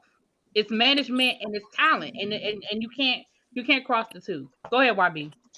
Something tells me that if you gave it a try to remove yourself as cast member and EP, there would be a lot more focus on even the little things, like when we talk about sound, because I do feel like in a lot of ways, you and Dario himself, you got a lot more platforms now underneath your umbrella. So you're stretching yourselves very thin, I believe. And I feel like if there was more focus as an executive producer, a lot of those things could have been nipped in the bud before they even hit the streets, right? And in accompanying that, I really wouldn't mind seeing you just as EP. And to be honest with you, you're a great interviewer. Why not also just continue to be and also take over the mantle as host? for the reunions. Because I think too, like when there's a lot of personal, and let's be honest, we do see a lot of you and the attachments of the beefs, and it all roads lead back to Reese. Again, not saying you're right, not saying you're wrong in these situations, just saying that it just all comes back to you, and that you're the executive producer. On top of that is where a lot of, you get what we're talking about right now. You know what I'm saying? So I think, could you at least, since you've done it 3 seasons in a row, could it be possible, and we've seen you on the retreat as well, could it be possible to remove yourself for the next project and just focus on being EP and just see how that is? Because I don't think you had an opportunity to just try that part out. Because I really do think that's your path. You shake shit up as a cast member, that is true, but I would love to see what it would look like with you outside of the screen and controlling the production, because we all, even Markel, George, everybody can admit, I think that you are a great EP. And to everybody's point, I see it. I appreciate it. I appreciate everything that everybody has said. Of course, I don't believe, unless it's convenient to say in that moment, I don't necessarily think that everybody can always be better, right? And excuse me. And so when I always hear this whole separating between the two, it's always these caveats, not saying from y'all, but like from cast members. It's always a caveat that's attached to it, and a fight that I have chosen not to fight anymore. And so when we did a hard stop while filming this season, and then we took a step back, we asked everybody some questions, and then that's when some things changed. Regardless of if people feel like it has or hasn't, or if I don't like you, then I cut your scenes. If I don't like you, I treat you this particular way and all that. I've never done that, because if I would have done it, then y'all wouldn't see so much of George. He wouldn't be present, to be honest, because I personally don't really care for him, and as a cast member, I don't care for him. But in all fairness, it's just that two things. And oh well, I mean, I feel like you do see a lot of George. I don't have to disagree. He's in every episode, and the only reason that I'm there is because it's the drama that is surrounding the interactions that I have. But I have definitely taken that into consideration. Excuse me, George. Girl, you please. just lie. You just Please. sit and lie. Go ahead. And so I haven't even lied about anything. Go ahead. So when it comes down to those two, like everybody's saying that I should keep the two separate or whatever, this season has definitely taught me that. Absolutely. I receive everything that everybody has said. And I'm not, if y'all ever look at whenever that question is asked, or whenever y'all ask that question, I give the same answer. It may have been a little bit progressive with a little bit mocap on it, but I give the same answer. So, but do you think that would ever hinder you from future endeavors? Because I don't think Dallas is the end all be all for anybody, especially for you. You're such a heavy creative. It definitely, to your point, YB, it definitely, yes, everything that you said was spot on. Everything that the way that you just put that question, because people could consider what they see on camera is how I'm going to interact outside of the show. If I'm doing other adventures or doing business with other people or what have you, people would think that is how I'm going to act. So I have to take that into consideration. And the retreat taught me that, and this season taught me that too.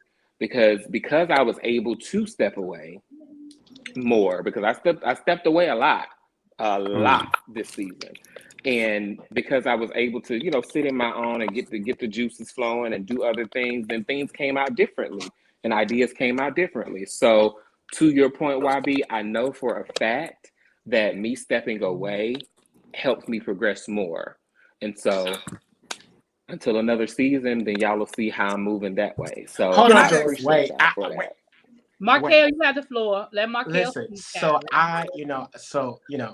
I listened to your response, and I'm just going to have to politely disagree because for me, like you, okay, so like for season one, me and you was getting to know each other. It was fresh, you know. You didn't really know me, I didn't know you. We was getting to know each other. Season two, me and you became thick as thieves, right? You were bouncing things off on me, as you would say. So the people from season two who were who you were not fond of, or who was treating you differently, or was saying things about you, or who were making you feel some kind of way, there you saw them less, you treated them differently, you would email them, yes, in a condescending way, but still try to be professional. But they got the brunt of the instinct of that. Season three, Markel is where those people are. No, So you're not. everything that you had done to them, I feel that for me for season three. Now I haven't. So when Well, it no, came, when wait, it wait, comes wait, down wait, wait, to, wait, wait, wait, wait, I wait. gotta jump in. I'm sorry, No, I no, gotta jump Reese, in. you you I'm told gonna make it. I'm gonna make everybody. it real quick. You told I'm gonna make it real everybody else quick. to I'm gonna hush. make it real Can we quick. mute No, Reese? That's not fair. You told it's That's hold really on. not It's not fair. fair that you told everybody else to hush and let you finish. So I'm Go gonna ahead. politely Go right have on you to hush ahead. and let me finish.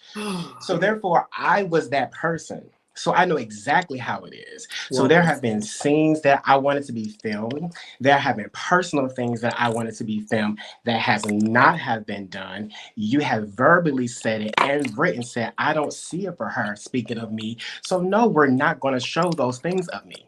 Now, I have yet to watch this season of this particular show besides the Lemon Squeeze because What? I am not going to relive all these lies all over again. Okay. So when people tell me, or actually when I see people make a review and they say, oh, Markel, I saw a tiny bit of a work scene from you that was 2 seconds long. How is that fair to anything?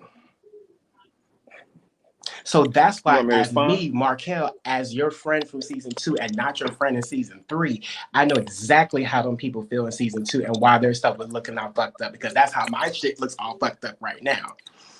That is one of the Mm. main things that is wrong. And two, when you guys are mentioning the green screens, it is so unfair and very biased that you have the rights to see everybody's green screen so you know what to Haven't say seen in it. rebuttal and be precise.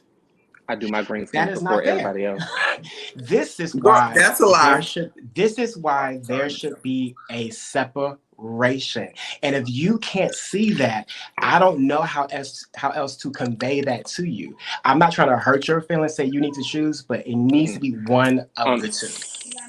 Okay, so that comment that you made about you feeling that way, I don't About me from season one and necessarily. season I think three? that right. Yeah, I think that that's just convenient now. It's not When it comes convenience is down a to people factual that thing. didn't, when it comes down to people that didn't come back to the show or how I responded to them or anything like that, they know why they didn't come back. I've No, had I wasn't talking conversations about with coming them back. and they know. I And wasn't talking then about them coming back. or even the way that they're showcased, the way that they're showcased. If you don't have the time, if you don't have what's going on, because we have had that conversation. When we did those Zoom meetings, I told y'all straight out exactly how we were gonna go moving forward. You told me what you wanted to film. We checked in on what you wanted to film. It did not work because of time, because of, how do I say it? Because of what you Excuses. wanted to be filmed, it didn't come through. It didn't translate the way that it was supposed to, or the people that you wanted apart fell away. And then you let us know when we asked. And so that, I mean, people are gonna say what they want to say with it. I just think that's a little, it's a little far fetched. But I mean, you can feel how you want to feel about it, I'm and you not know even sure if how that answers the question at all. when you said that via email about the same thing that you're saying now, that's when I wanted to have that conversation with you to go ahead and nip it in the bud because that's not my intention. It's never been my intention. Even so even this right here. When I signed up for season three, I signed up to be a main cast member. I've done everything that I needed to do to fulfill the needs of a main cast member. When it was when it was time for you guys to do the intros for season 3, I got the same email. Hey, it's gonna be this day, it's gonna be this time for your intros for Chasing Dallas season 3. Intros and promos. Gonna be done the same day, June 10th or June 11th.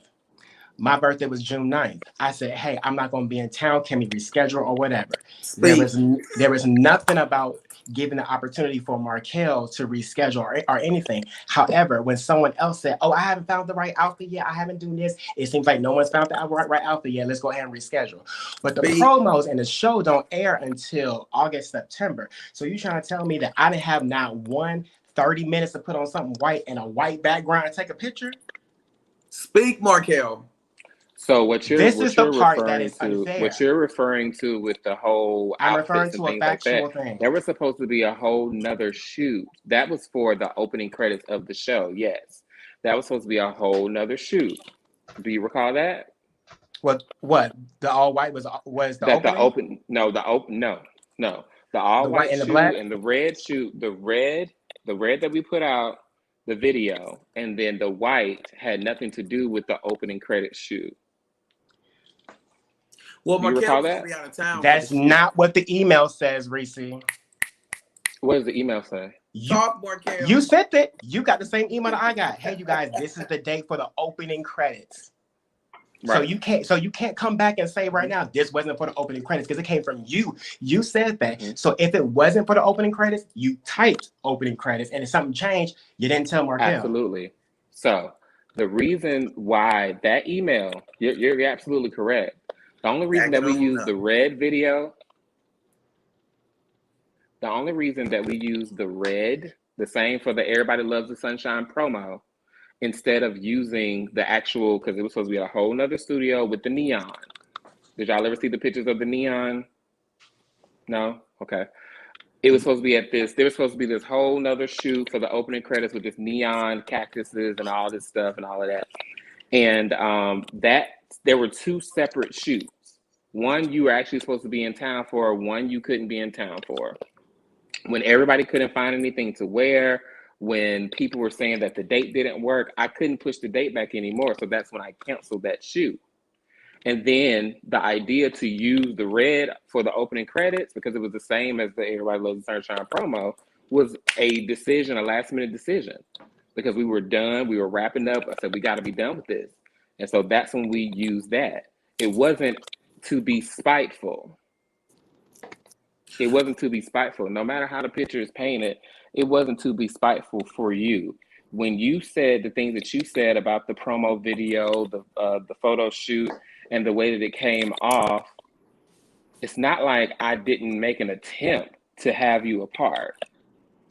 But the thing about it is, though, if he's slated to be a main cast member, by hook or crook, he should have at least had a slot in the promo, in the introduction.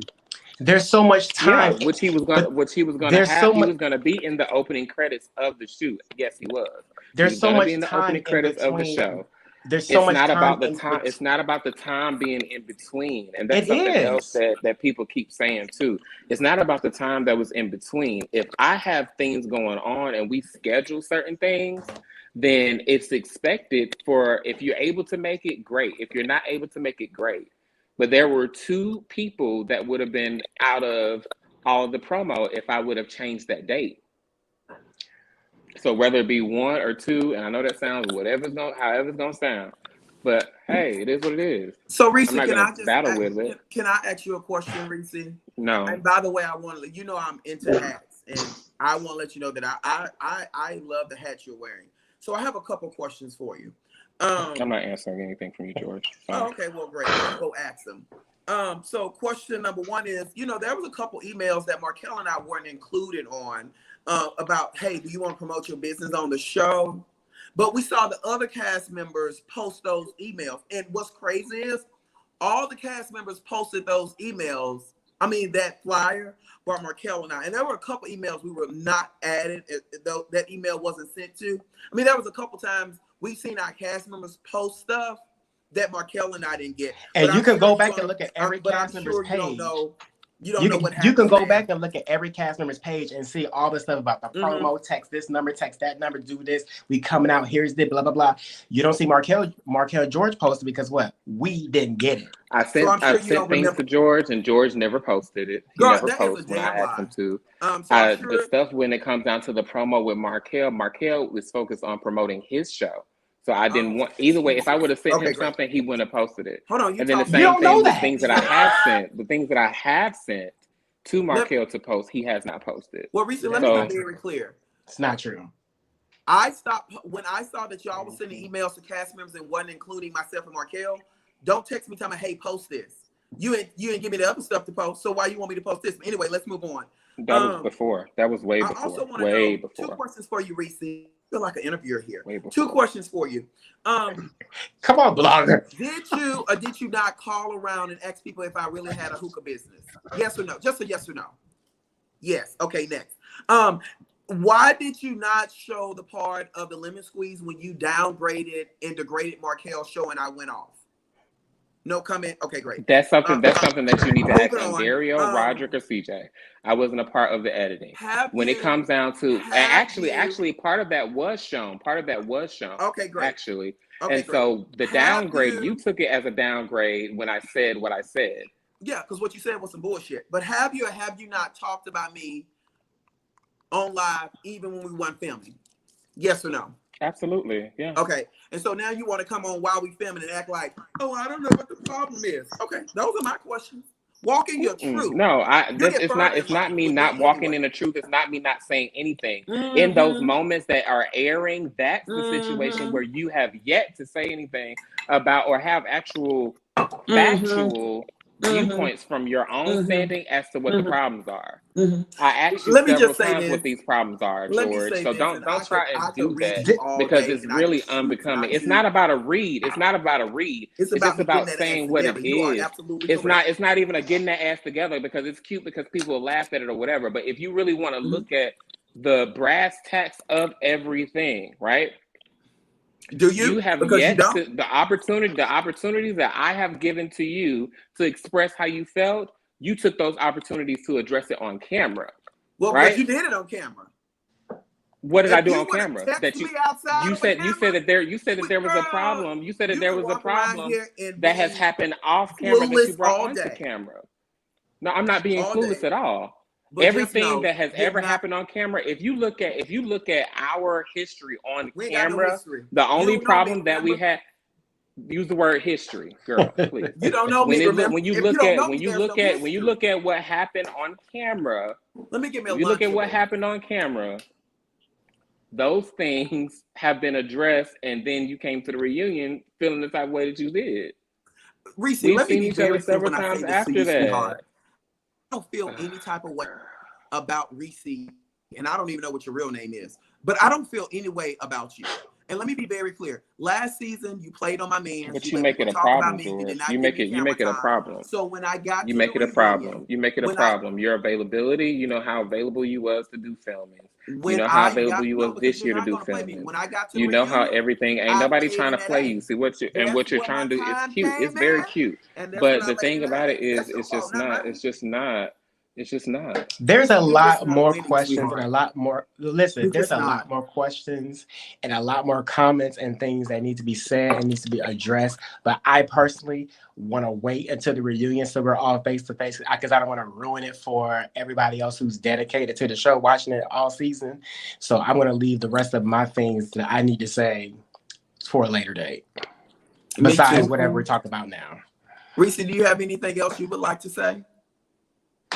And while you were sitting over in them comments about I was eating Lunchables, I looked at your scene, you and David, like y'all was sitting down making a funeral arrangement. So you probably want to do a little bit more decorating in your house. George, I do have one question for you. This is kind of off that topic. I love my home. How did you feel about that reading you got from the tarot reader? I think it was absolutely spot on. I am a person, and I have always been this type of person.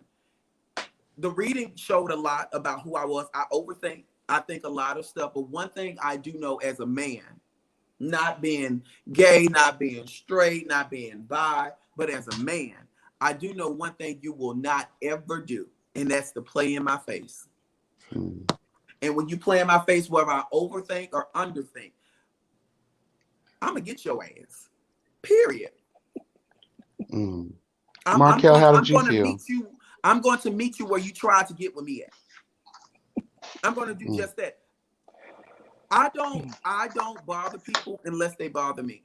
And Reese knows for a fact. George, keep your responses to a minimum. He has done stuff.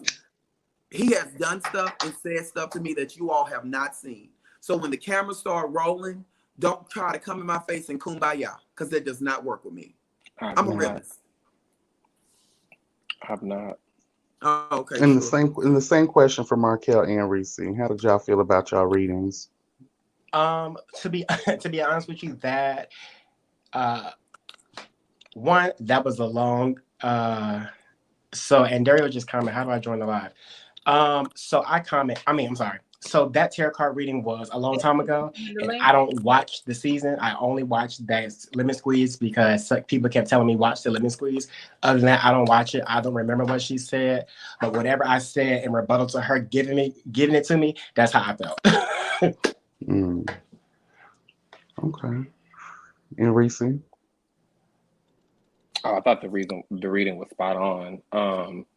Why did you only request 2? Huh? You said what?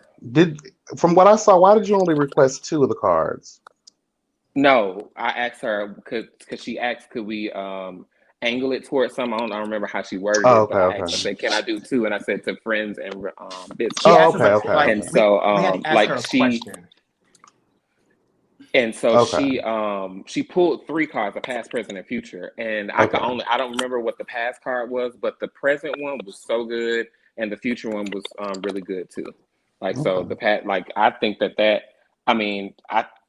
was a really good event because it's one of the few events that we have this season that there was no arguing. And I think it was a good event. I think it was a real good event, honestly. Okay. And I just want to say something for the record, and then I'm done talking because y'all know I talk. And this is for all the fans and everyone that supports the show. Every cast member that's on this show, we're on this show because we're known here in the city. We're known. And so we knew that we could bring in views. Thanks. Well, I definitely appreciate all y'all's, contribution to the show because it is an ensemble cast. So I do enjoy everybody's personalities. Y'all add something to the show. So you said that we saw the majority because the original purpose of this live was to talk about the lemon squeeze. I'm sorry. You fine. Listen, it's been very entertaining. It's been very entertaining. But I think we got a lot of information as well. I think we got a lot of good information. But I do have a question, and I'm gonna take this back to Reese. If it was edited out, let me know or what have you. Was there ever a sincere apology given to Premier about the comments you made in reference to the alleged drug use? Because I do think that was a serious, and I heard you say, well, it wasn't that serious, but that is a serious thing. That's a serious accusation. And I don't know if that was edited out or if I missed it or because I want to. No, there's never been an apology given to Premier on camera. Okay. So that whole meet and greet from season 2, was that a real situation for y'all? Because it seems like why would Premier be bringing up all of this stuff when we saw on camera that there was a conversation that y'all had that seemed like it was like an apology for, what happened? Well, what Premier was saying was that him and Reese sat down, they had a conversation. I guess there was like some type of apology or whatever, or some type of conclusion. But after that, Reese was on a live with one of you guys or somebody and was making comments or something about the situation that kind of like made his apology not feel genuine. Oh, that's what he was referring to, the interview that we did last year. That's why he referenced that interview. I don't remember the interview, but yeah, that's what it was. And y'all have to remember that scene was that lemon squeeze. Was that this year or last year? Long time ago. Well, everybody was wearing turtlenecks and all kinds of it was heavy clothes. So fresh. It was last year. Okay, so When that's it why comes Premier down to response was Premier very and fresh. myself, there was a conversation that we actually had after the game night last season. So when that actually filmed and all of that happened, me and Premier sat down, I would say not even a full week after, Hey. and we had a conversation. I I want to say Markel knew about the conversation as well, and then that's when we set up the scene that you guys saw on season 2 where we had that conversation. Um, since then, there was that interview, and I don't remember how the question was worded. I want to say it was a Justice League situation. I want to say, Mm-hmm. and I don't recall exactly how it was worded, but Yeah, that was a I while said that I ago. wasn't responsible. I wasn't Yeah, responsible that was for what is shown on the show in that way. Like if things happen outside of it, because I put myself in that particular harm's way as well with things that are shown on the show. So that's what I said, and I think I elaborated on that when it was asked to me as well. Um, but yeah, Okay, so I have a question. So the purpose of the lemon squeeze was for everybody to get any grievances and out on the table, and then we come to some meeting of the mind or resolve or something. So here's my question for you, Reese. Now, in order to be a friend, you must first show yourself to be friendly. Do you think the invitations that you sent set the tone for how the lemon squeeze went? do I think Because that the some of them invitation set a invitations tone? maybe was not like if I personally, if I had gotten the invitation that you sent, George, I wouldn't have come. It came across as real nice, nasty. Yeah. I mean that his all the invites were how I felt in the moment of when I did the invites first. So that's how I felt in those moments. George's invite, it was nice, nasty, but I don't really think it was that deep. Um, Girl. It was Markel, nasty. Listen. it was, it It was was. I mean, trashy. it But definitely you was, know what? but I want you to it stop wasn't saying that, anything. Reese. I want you to stop saying stuff There's no like that deep. accountability. Because No when people are accountability. telling you Hey, that something Scotty. is deep and they're telling you how they feel, you have to be respectful of how they're saying it. When you say, "Oh, it's not that deep," I'm deep, not but it saying is that I that don't deep. respect. I'm not saying that I don't respect how somebody felt about something that I have done. Okay, I'm not saying that. I guess if that means taking accountability for my actions, I have said that those invites are and were shady. But I when Where's you have say my deep, said that that's apology? deep. when George is George was the George, yeah, George, listen. go ahead, I'm so Because Reggie. sorry. Go ahead, anything Reggie I've B. But ever Q. invited Reese George, hold to, on. But can you understand that because of the type of invites you sent us, that when we came in, it was going to be guns blazing? Right. Sure, you know I Okay. carry a sure, Glock. It's a Glock. absolutely. I Did you think we want? have to be mindful of what we put out. Well, We I can mean, oftentimes receive, but we can't the count problem, how the that thing about, reaction I is think going to that be. things that things that people are missing or things that are being missed is Oh shit, a I got a lot live. I gotta get out of here. I love y'all. Y'all have a great night. I appreciate you, a Evie, lot. everybody. I just remembered I gotta You're supposed to be somewhere else. yeah, I love y'all so much. This is Love great. you. I'm gonna Bye, mm-hmm. You boo. catch the end, baby. It's fine. Go ahead. Do what you All need right. to do. We love you. Bye. I love y'all. You about to So get we're in sorry. trouble, Scotty said he got a question. So Scotty. a lot has been said. Hold on one second. Let me just get this piece out. So what people, I guess, miss or don't really take into account, and it may just very well be bad judgment on my part, but is there are other things that happen outside of the show. My interaction with these people, other things happen that are outside of what is filmed. So if I go into a situation where somebody is bringing something from outside of the show onto the show, then that's when I have to address it. I'm not talking about the lemon squeeze invites in particular. I'm just saying in general. So when I did the lemon squeeze invites, Me and George, up to that point, let's be clear, up to that point when I made that invite, the last time I saw George on camera was, I want to say, when I filmed those was at the Ugly Sweater party. And then I filmed them, we sent it. So how was my times before that and in the city and everything like that. You said what? How was my invite to the Ugly Sweater party? Because I didn't like you then, but how was my invite to you? How was your invite to me? How was my invite to you to my Ugly Sweater Christmas party? Because I didn't like you then. But how did I invite you? Was it shady? Was it nasty? Was it gutter? You didn't invite me. Oh, I didn't invite you? You didn't invite me. Girl, the email said, because we call sheet hoes, the email said all cast members. That's not an invite. That's just a scene that was planned from an event that you wanted to do. Oh, okay. No, that's not true.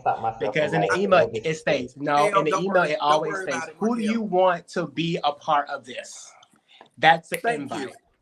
Because if he didn't want you there, he would have said, I want everybody there except for Reese. And this girl is walking just in circles in life. Go ahead. I just feel like this. I feel like, Reese, you know, with you, for some reason, I feel like you have this thing with half accountability. No, it's like there's no half truth. There's no half truth. Well, it's just like this invitation that George is talking about. You know how we do the scenes, and you know how the paperwork goes. I know exactly how the scenes are done. And you know it always says, who do you want a part of this scene? But my thing is, who do you want a part of this scene? What I'm trying to figure out is where all this is coming from. Who do it's like you want a part of there this is scene? nothing that y'all have done to make me feel this way. Who do you want a part of this scene? That's for everyone. Everyone. And if George didn't want you there, if George did not want you there, if George didn't want you there, he would have said, I don't want George there. I mean, I don't want Reese there. Okay, so wait. Let's wait, because Scotty has been waiting patiently with his finger up like he in class. What is it, Scotty, baby? What do you have to say? Okay. First of all, let me just say something real quick. Okay. I don't have no issue with nobody up here, so I'm gonna laugh at something funny. I'm just gonna tell y'all because this shit is funny as fuck to me. That's number one. Number two, when it come down to the invites and stuff like that, my thing with Reese is he said that it wasn't that deep. But if I don't like you and you sending me an invite like that, that's very deep. If you want me to come to your shit, don't send me no invite, being all shady and shit like that. We don't fuck with each other like that. So if you want me to come to your shit, cordial, I want you to come to my event. It's at this such and such time. It's at this building on this highway, whatever. You ain't got to be shady, because when you throwing shade while you inviting a person that you don't fuck with to your event, it's gonna be, when I come in the room, it's going to be tense. I'm ready to argue with your ass now because you was being shady in the invite, because we don't fuck with each other. That's all I'm saying. I had to say that. Scotty, I want to first apologize that our EP is on a live show having a conversation, and she has muted her line to take a phone call, so she's listening. I personally want to apologize because that is not who Chasing Reality or Chasing Dallas is. Lord. Oh my God. But this I apologize for that. This is but the reason. I understand exactly where you're coming from. No, what Scotty just said makes very much sense. But this is why this is where that separation comes at. Mm-hmm. Well, I think okay, and I'm in this group. Y'all play semantics a lot, and I think that's what people run into issues is because it's like, even though somebody may have not said something directly, the insinuation is there. So sometimes it's like, yeah, accountability I feel like needs to happen, and just an acceptance of what it is will be. So Kat, do you have a situation that you can talk about as far as like what you're saying, so we can kind of make sure we're on the same page? Like the invite, I think it was insinuated. The whole cast means everybody can come, and I think the semantic is, Reese saying, "Well, I wasn't personally invited. We don't like each other. You didn't say, Reese, can you come?" So I'm not invited. It's just like, and then to add to that, what she did was she called around and asked people if I really had a hookah business. Was this my hookah business, or I'm just doing this for show? So that's That's not what I green said. screen when I said I'm going to invite the fake. That's not what I said. Fake and phony shit. Reese, I have the damn receipt. I'm glad you do, because if you have the receipts, then you would see that exactly what I said. You are what blind, exactly child. I said. So what did you are say, blind, Reese? and you're just trying to carry. What I asked somebody was who is he doing this business with? That's not what you said. That's the question that I asked. Well, can I ask the you a question that I asked. If hold on, but, George, if George came on here, if George came, wait, George, hold on. If George came on here, George, hold on. If George said, and be gone. George, if George said, I have a hookah business and I want you guys to come to it, what does it matter who he's doing business with?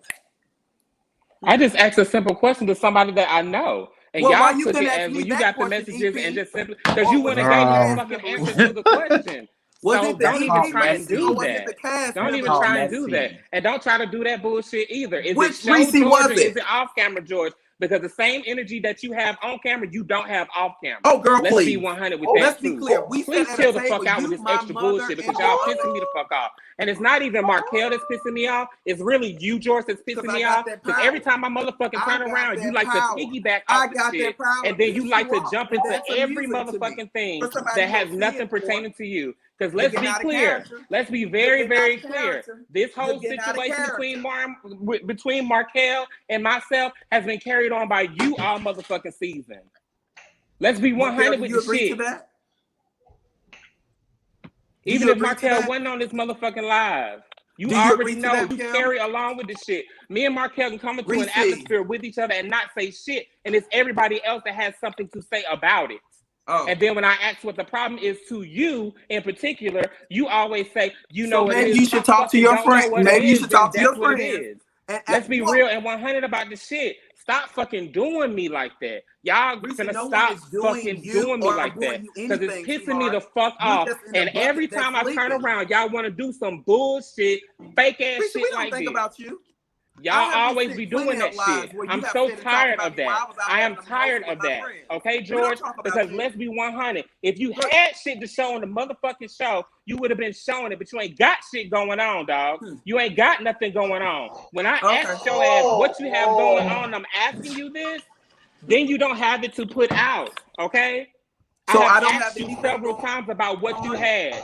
Markel is not in town. Markel is building a life. Markel is doing separate things away from chasing Dallas. Do I take that to heart? No. Only thing that was concerning me about me and Markel this year is simply me and Markel's friendship. When I said the conversation that we had about lovers and friends, because that hurt me so much, let's be for real. George, chill the fuck out. Chill the fuck out. When every time that I have said anything about this situation, right? About this situation. The girls are girling. George. Stop. Let me finish. I'm gonna say this, and I'm gonna go ahead and hop off the live. George, because I mean this is that. Listen, every time that I have ever brought up Lovers and Friends and Lovers and Friends Gate, anything about Lovers and Friends, okay? There have been things that Markel has said away from this. There have been things that I have said away from this. On camera, me and Markel have addressed this situation separate from the both of us. When we got into a scene and had the opportunity to address it, that's when we did. Every other opportunity that we have been in scenes together, everybody else has brought this up to us. So we never had the opportunity to coexist, okay? When it come down to the show, Lovers and Friends, stealing, all of that, fine, okay. I said that, yes, because that's how I felt. And the only reason I felt that way is simply because that was supposed to be the way that Markel said that we were going to get back together. When the show and the opportunity for me to work with Markel on the show left, there was no other effort put forth from his side to mend the friendship. There may have been a text message here, a text message there, and it didn't line up with what we had going on, so we couldn't see each other. And then after that, it was dead. Next thing we know, everybody is saying everything that they want to say about this whole lovers and friends situation. And that's how we got, quote unquote, reintroduced to each other when we started this season. Racy, let me ask you this. And then you have people like a George that will piggyback on something because he does not care for me. And then as a human, Markel, as his friend, is going to sit there and allow him to say whatever he wants to say because he's grown. He's a grown-up. And then he can butt in and give his rebuttals and give his moments and give his points of view in this situation. You showed me a scene where I brought up lovers and friends, and I'll take you to lunch. Okay, I just want to know from Racy, like, okay, when you realized that the opportunity was not going to happen, and you know the friendship was still important to you, why not pull him to the side and have a conversation and just be like, how do we fix this? What's going on? There was never a time to do that. Racy, tell them. Hold on, let me answer this question, please. Hold on 1 second. 1 second. Give me 1 second. There was never a time or opportunity to do that, simply because Markel's life changed very quickly and dramatically, personally. Okay? So he has to cater to the things that I know with being his friends that are important to him. Not saying that I was not. I'm not saying that. But at the same time, I had things going on as well. Neither one of us gave each other updates on the personal sides of our lives in that moment. After his birthday party, after the birthday dinner, after he said that he wanted to continue with the show solo, and I understood exactly where he was coming from, he didn't even have to explain to me exactly why he wanted to continue by himself. I just felt offended when it came out and it said created by, EP by, or however it was put. I just felt slighted in that way, which I expressed to the group, or not, I wouldn't say the group. But it why was do you particular take people that privately. In that moment, it wasn't. I'm gonna tell you why. Please shut up. I'm gonna tell you why. In that moment, it was from a place of anger and me not seeing that it wasn't about me and my feelings. And my feelings about this situation does not need to outweigh, or I shouldn't have inputted my feelings about it into what Markel had going on. Because at that time, me and Markel were still good. We were fine. And we weren't as close as we used to be. But if I was to run into Markel in that moment, we could have chatted for a bit and sat and talked and all that stuff. It's not like we were sworn enemies all of a sudden. It just festered without conversations being had. Granted, Markel may have reached out. I was not ready. I was not ready. Simply because I didn't know how to deal with that particular situation, because I got people in my ear and I don't want to take out on him what people are saying to me. So when it comes down to certain things in that situation, about that at some point. That's your dog. So exactly. Absolutely. Yes. But at the same time, if we cannot line up our schedules, if we cannot overextend each other at this point, because personal things are going on separate from this friendship, bickering is going on separate from this friendship, rumors are circulating separate from us, then there is no room for these conversations to be had, because as humans, as people, we're listening to everybody else. And that's just what it was. Markel, you ready to blow? So what's up, man? I'm just gonna say this. I hear what Reese is saying. However, I do feel like because I reached out and because you did not take the time, whatever was going on, to have that conversation with me from beginning of last year until now, this could have been nipped in the bud such a long time ago, and we wouldn't even be right here today. It absolutely could have, but were you available? But when you was available, I wasn't available. When I was available, you wasn't available. But so that has always wait, hold on, George. But that has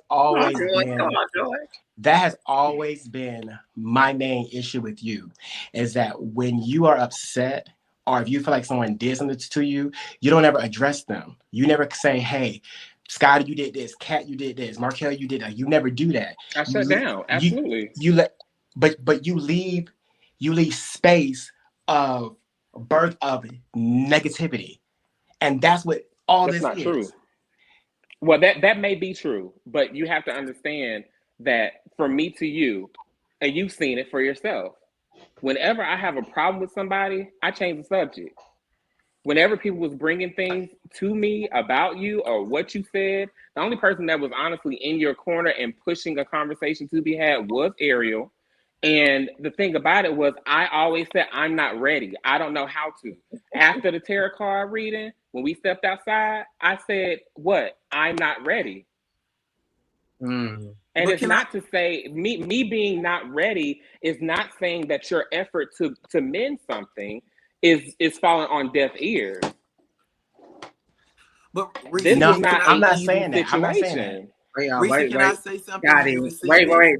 Please let Scotty get this out. Scotty, go ahead, baby. I'm Oh, I'm sorry. sorry, Scott. Before his finger fall off. It's okay. Out. I'm just saying. I just got a question. I'm just saying. But okay. So listen to the conversation between Reese and Twerk on the handstand. What I'm gonna say is, so basically what I'm hearing is Reese feels as though him and Twerk in the handstand need to have a conversation outside of the group, and he feels like George is the reason why they can't have a conversation. But Markel, do you think that George is the reason why you and Reese are still not cool? Or do Absolutely you not. think Tell him, that it's just Greg. a situation that, Tell him, or Greg. do you think or do you think it's a situation? Because to me, it sounds like Reese and Twerk on the handstand can have a conversation. It looks to me like it is some type of conversation that can be had. I just think that egos are kind of in the way, and at the same, and then on I top can of that, always I have a feel like, conversation with Well, anybody. okay. Well, I hold can on, always Scotty. have a I don't but think conversation why y'all. with y'all ain't had? anybody. But see, why But you y'all know ain't have what? a It goes conversation? back to what But I see, said earlier, here's the Scotty. I thing. think they need to listen to understand as opposed to listen to respond. Facts. Here we That's I very true. understand that Yeah, y'all were really yeah, good yeah. friends and y'all want a friendship out Because of this. here's Fuck everything else. Well, yeah. Scotty, to Here's answer the your question about thing. George, Okay. I don't think that George is the sole reason why the reason and I have not progressed or fixed anything. George and Premier, probably more George, was there with me when all this shit was going down. Everything was saying about me behind closed doors, stuff been written, voice, like all this stuff was being done, and I didn't know what was going on, to the point where I was just like really venting and really pouring my heart out to George. So George knew the pain that I was going through, because when I'm friends with somebody, I'm still friends with them. Hell, I'm Yeah. still friends with people who I was in the 8th grade with. I still keep those friends. We can shade each other and have a light shade and have fun, but somebody needs to be grown enough. And this is not a dig at you, Reese, but at some point, someone needs to sit down and be able to have a conversation. I have reached out and extended the olive branch a couple of times, but like you said, you wasn't ready, and that's why I came on this season. I was like, you know what? I'm not gonna argue. I'm not gonna do all that. I'm going to plead my case and call it a goddamn day. And can I just say something? Yes. But I I do have think so much time has passed to where I feel Let me tell like y'all when you something. When it come down I to feel me like and so much Markel, time has hey right? passed Reese, where they you said have I could say something. Hold on one second. And to Markel point, I have never, when Markel was going through what he was going through with Reese, and Markel can for this, I have never spoke ill about him, about Reese, even though I don't like him, he don't like me, and I'm okay with that. But that was a friendship. I take friendship very serious, very serious. And Reese knows how I went off last season when they blew it all my friends off. I take friendship very serious. And when Markel and Reese was going through, I told Markel, put your work in. Put your work in for your friendship. And at a point when you're tired of putting your work in and it's not being received, then you just have to make that choice. But you have to make that choice. No one else can make that choice for you. To that point, Reese, and I want to say this to you, Reese, and I hope you really receive it because I mean it. Your pattern is when you're going through something, you're going through it. But when you're over it, then your approach to it, well, it wasn't that deep to me. if you look back episode and season after season where you've been into it with people, it's always when you're ready. And a lot of times when you're ready, sweetheart, people done moved on. But your comeback is And that's always, fine. well, it really wasn't that deep to me. That's your, you should do, oh my God, you And should that's brand not that on the true. shirt. But your comeback is always, it wasn't that deep to me. But in actuality, it was very much so deep. That's why it carried on for so long. No. Oh, okay. See, there are things and situations that are not. This situation between me and him is, but that's something that you won't be able to understand.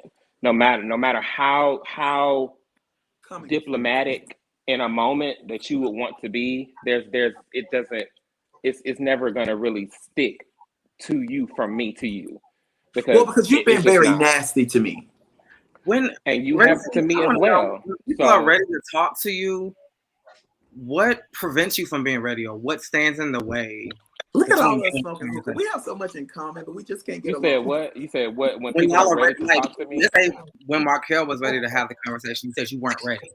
Like, what's that? What is that? What is that? What does that look like? You not being ready, or what stands in the way of why you being I wasn't ready to speak with him? Yeah, because there was a lot that I had to digest. Not necessarily in that situation. There's a lot. There are other things that are going on with me. Yeah. So if I say, it's not like I'm not ready in a snide way. It's just I'm not ready as in, and I thought that he would have known, but I'm not ready as in I got a lot of stuff going on. Mm-hmm. It's easy for me to project something on somebody else, especially in my personal life. So maybe it could have been explained a little bit more. Mm-hmm. But if I'm not ready in that moment to have a conversation, then I would hope that respect is just given, and especially the way that I say it. Reese, You know I what I'm understand. saying? Hold on, Reese, Because I understand that you're not ready at times. Look, I understand that you don't be ready at times because a lot of people are not ready at times. However, being ready can't take 2 years. Being ready can't take 6, 7, 8, 9, 10 months. By that time, like you said earlier, you said Markel's life changed drastically really fast, which it did.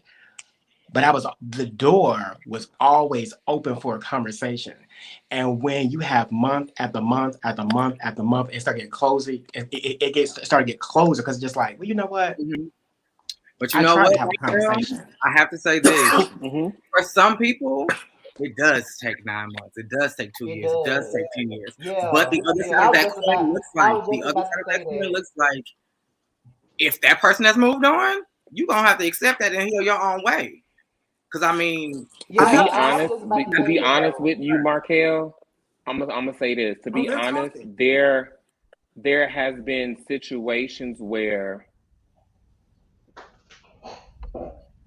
I wanted to approach, but then I heard something new, and so I had to digest what I heard and what I saw, and then take a step back to the point where, yeah.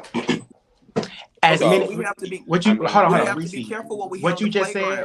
Hold on, George. Be careful what we hear from the playground. George, that is true. What Reese just said was, he said, there was a moment or two, or whatever, that he wanted to reach out to me and have a conversation, but then he would hear stuff.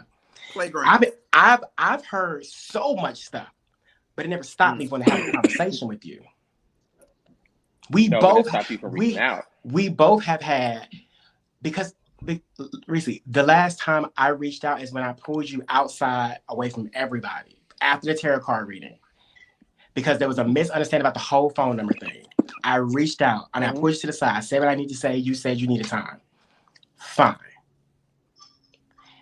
But as much as we have other people in our ears saying whatever comments, whatever we see, blah, blah, blah, if there was a friendship that you wanted to salvage for anybody, have a conversation with that person, regardless of what's going on out here. And I can say the same thing. I can say the same things for you. But just being 100%, that was not. You just admitted. That was not the time to sit and have a. I absolutely did. Markel, what I'm saying. So that means that I did. If you pull me outside, if you pull me outside after a tarot card reading, after an event from filming, right? That's not the time and place to have a conversation. I was trying to have a conversation with you right there. I know. And what you said was you expressed what you said. I'm not gonna share that. And then I said, I'm not ready. I said, okay, I received it. I said, okay, I said, I'm just not ready yet. And you was like, okay. We hugged and went back in. Okay, so Well, that's a start. all right, this gonna take a lot. Y'all probably need to talk to a professional to try and resolve this I don't situation. personally, Because I feel like there are genuine feelings on both sides, and it was a genuine friendship. And this is not. I'm sorry, and this is not just a public thing or what have you. If there was a want to have a conversation now, we could have a conversation, but it has to be a want from both sides.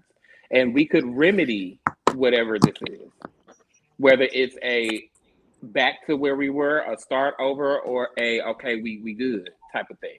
There could be that.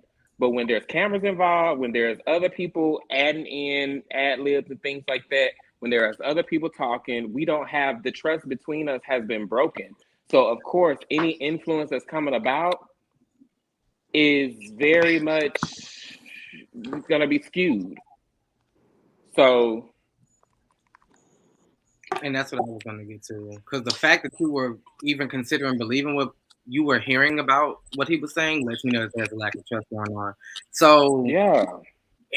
Are y'all both willing to try to have a conversation to move forward and mend whatever y'all have going on? Because y'all are open to let them keep some of that for the reunion, child. Okay, so wait a minute. Stop. Because we're getting some comments in the comment section talk about the I'm biased. So the question was for George and Markel. If you dislike Reese so much, why did you come back to the show? Well, I'm good entertainment. The same way you come back to your job. The same way you come back to the job you work at every damn day. Exactly. And a lot of y'all hate clocking in, but you get up and go every day. You don't like your boss, but you get up and every day. Because guess what? It's a good time.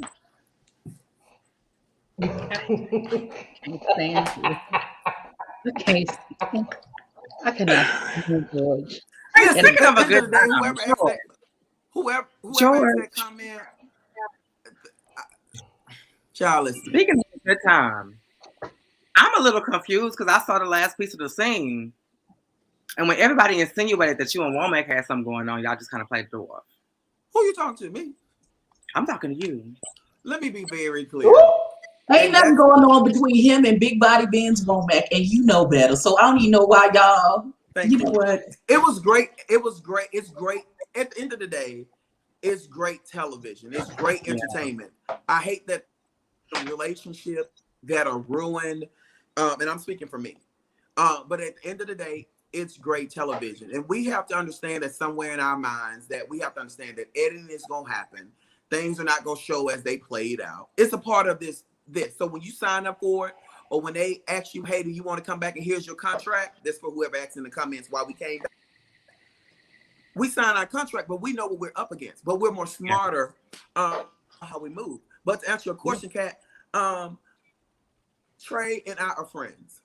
Nothing more, nothing less. All right. It was a good. That had me. I hit the. I wasn't expecting that. We're friends. I was not expecting. In fact, I saw Trey yesterday. Where at? I don't see the screens. Last night at the party? No, early in the day when I was getting my nails done. Oh, man.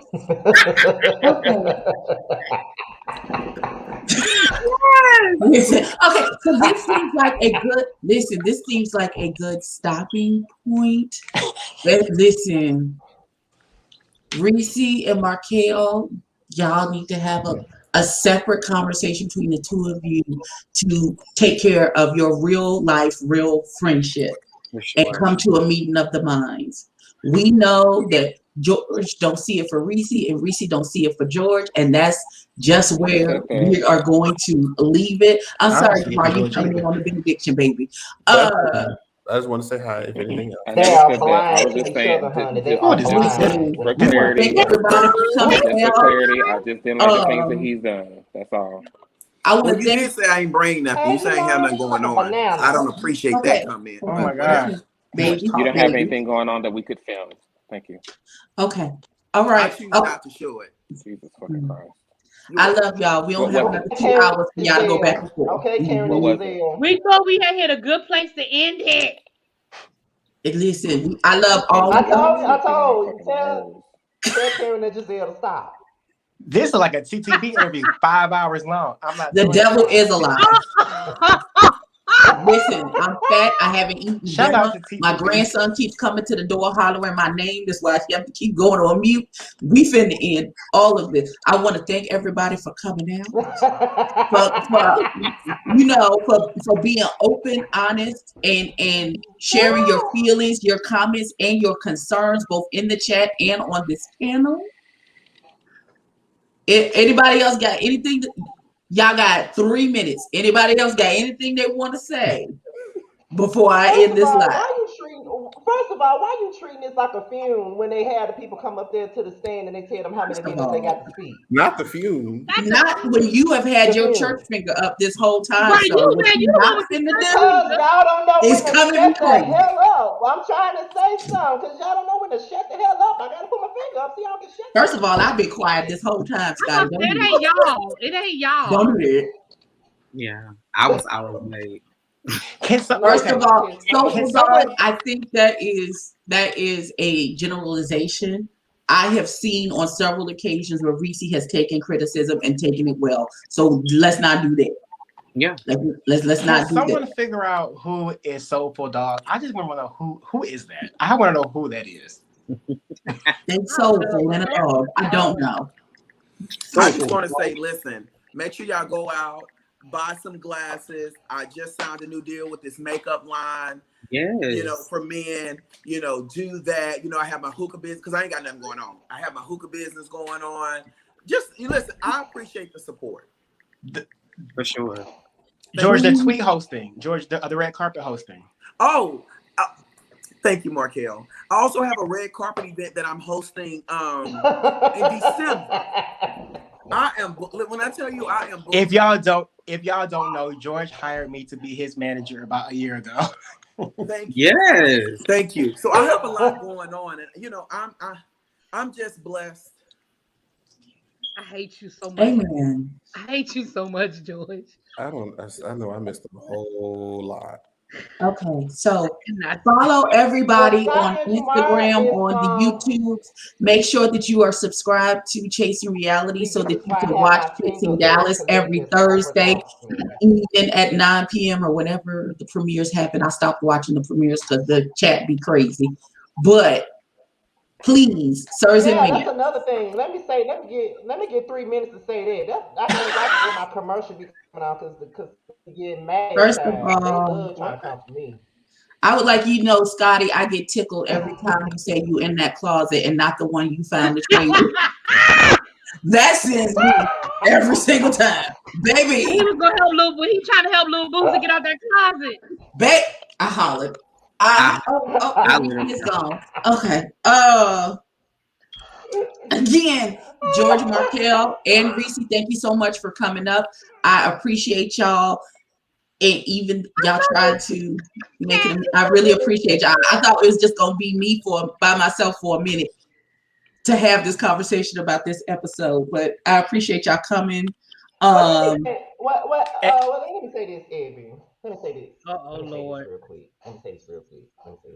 No, it's nothing bad. Let me say this. Because I thought that I thought that whenever Jamar or George or whomever reached out to the other for an interview, I thought that would be the time where I saw George differently. But I'm not gonna lie, the entire time I've been sitting up here, I've been dying laughing at him, and I normally don't even be enjoying George like that.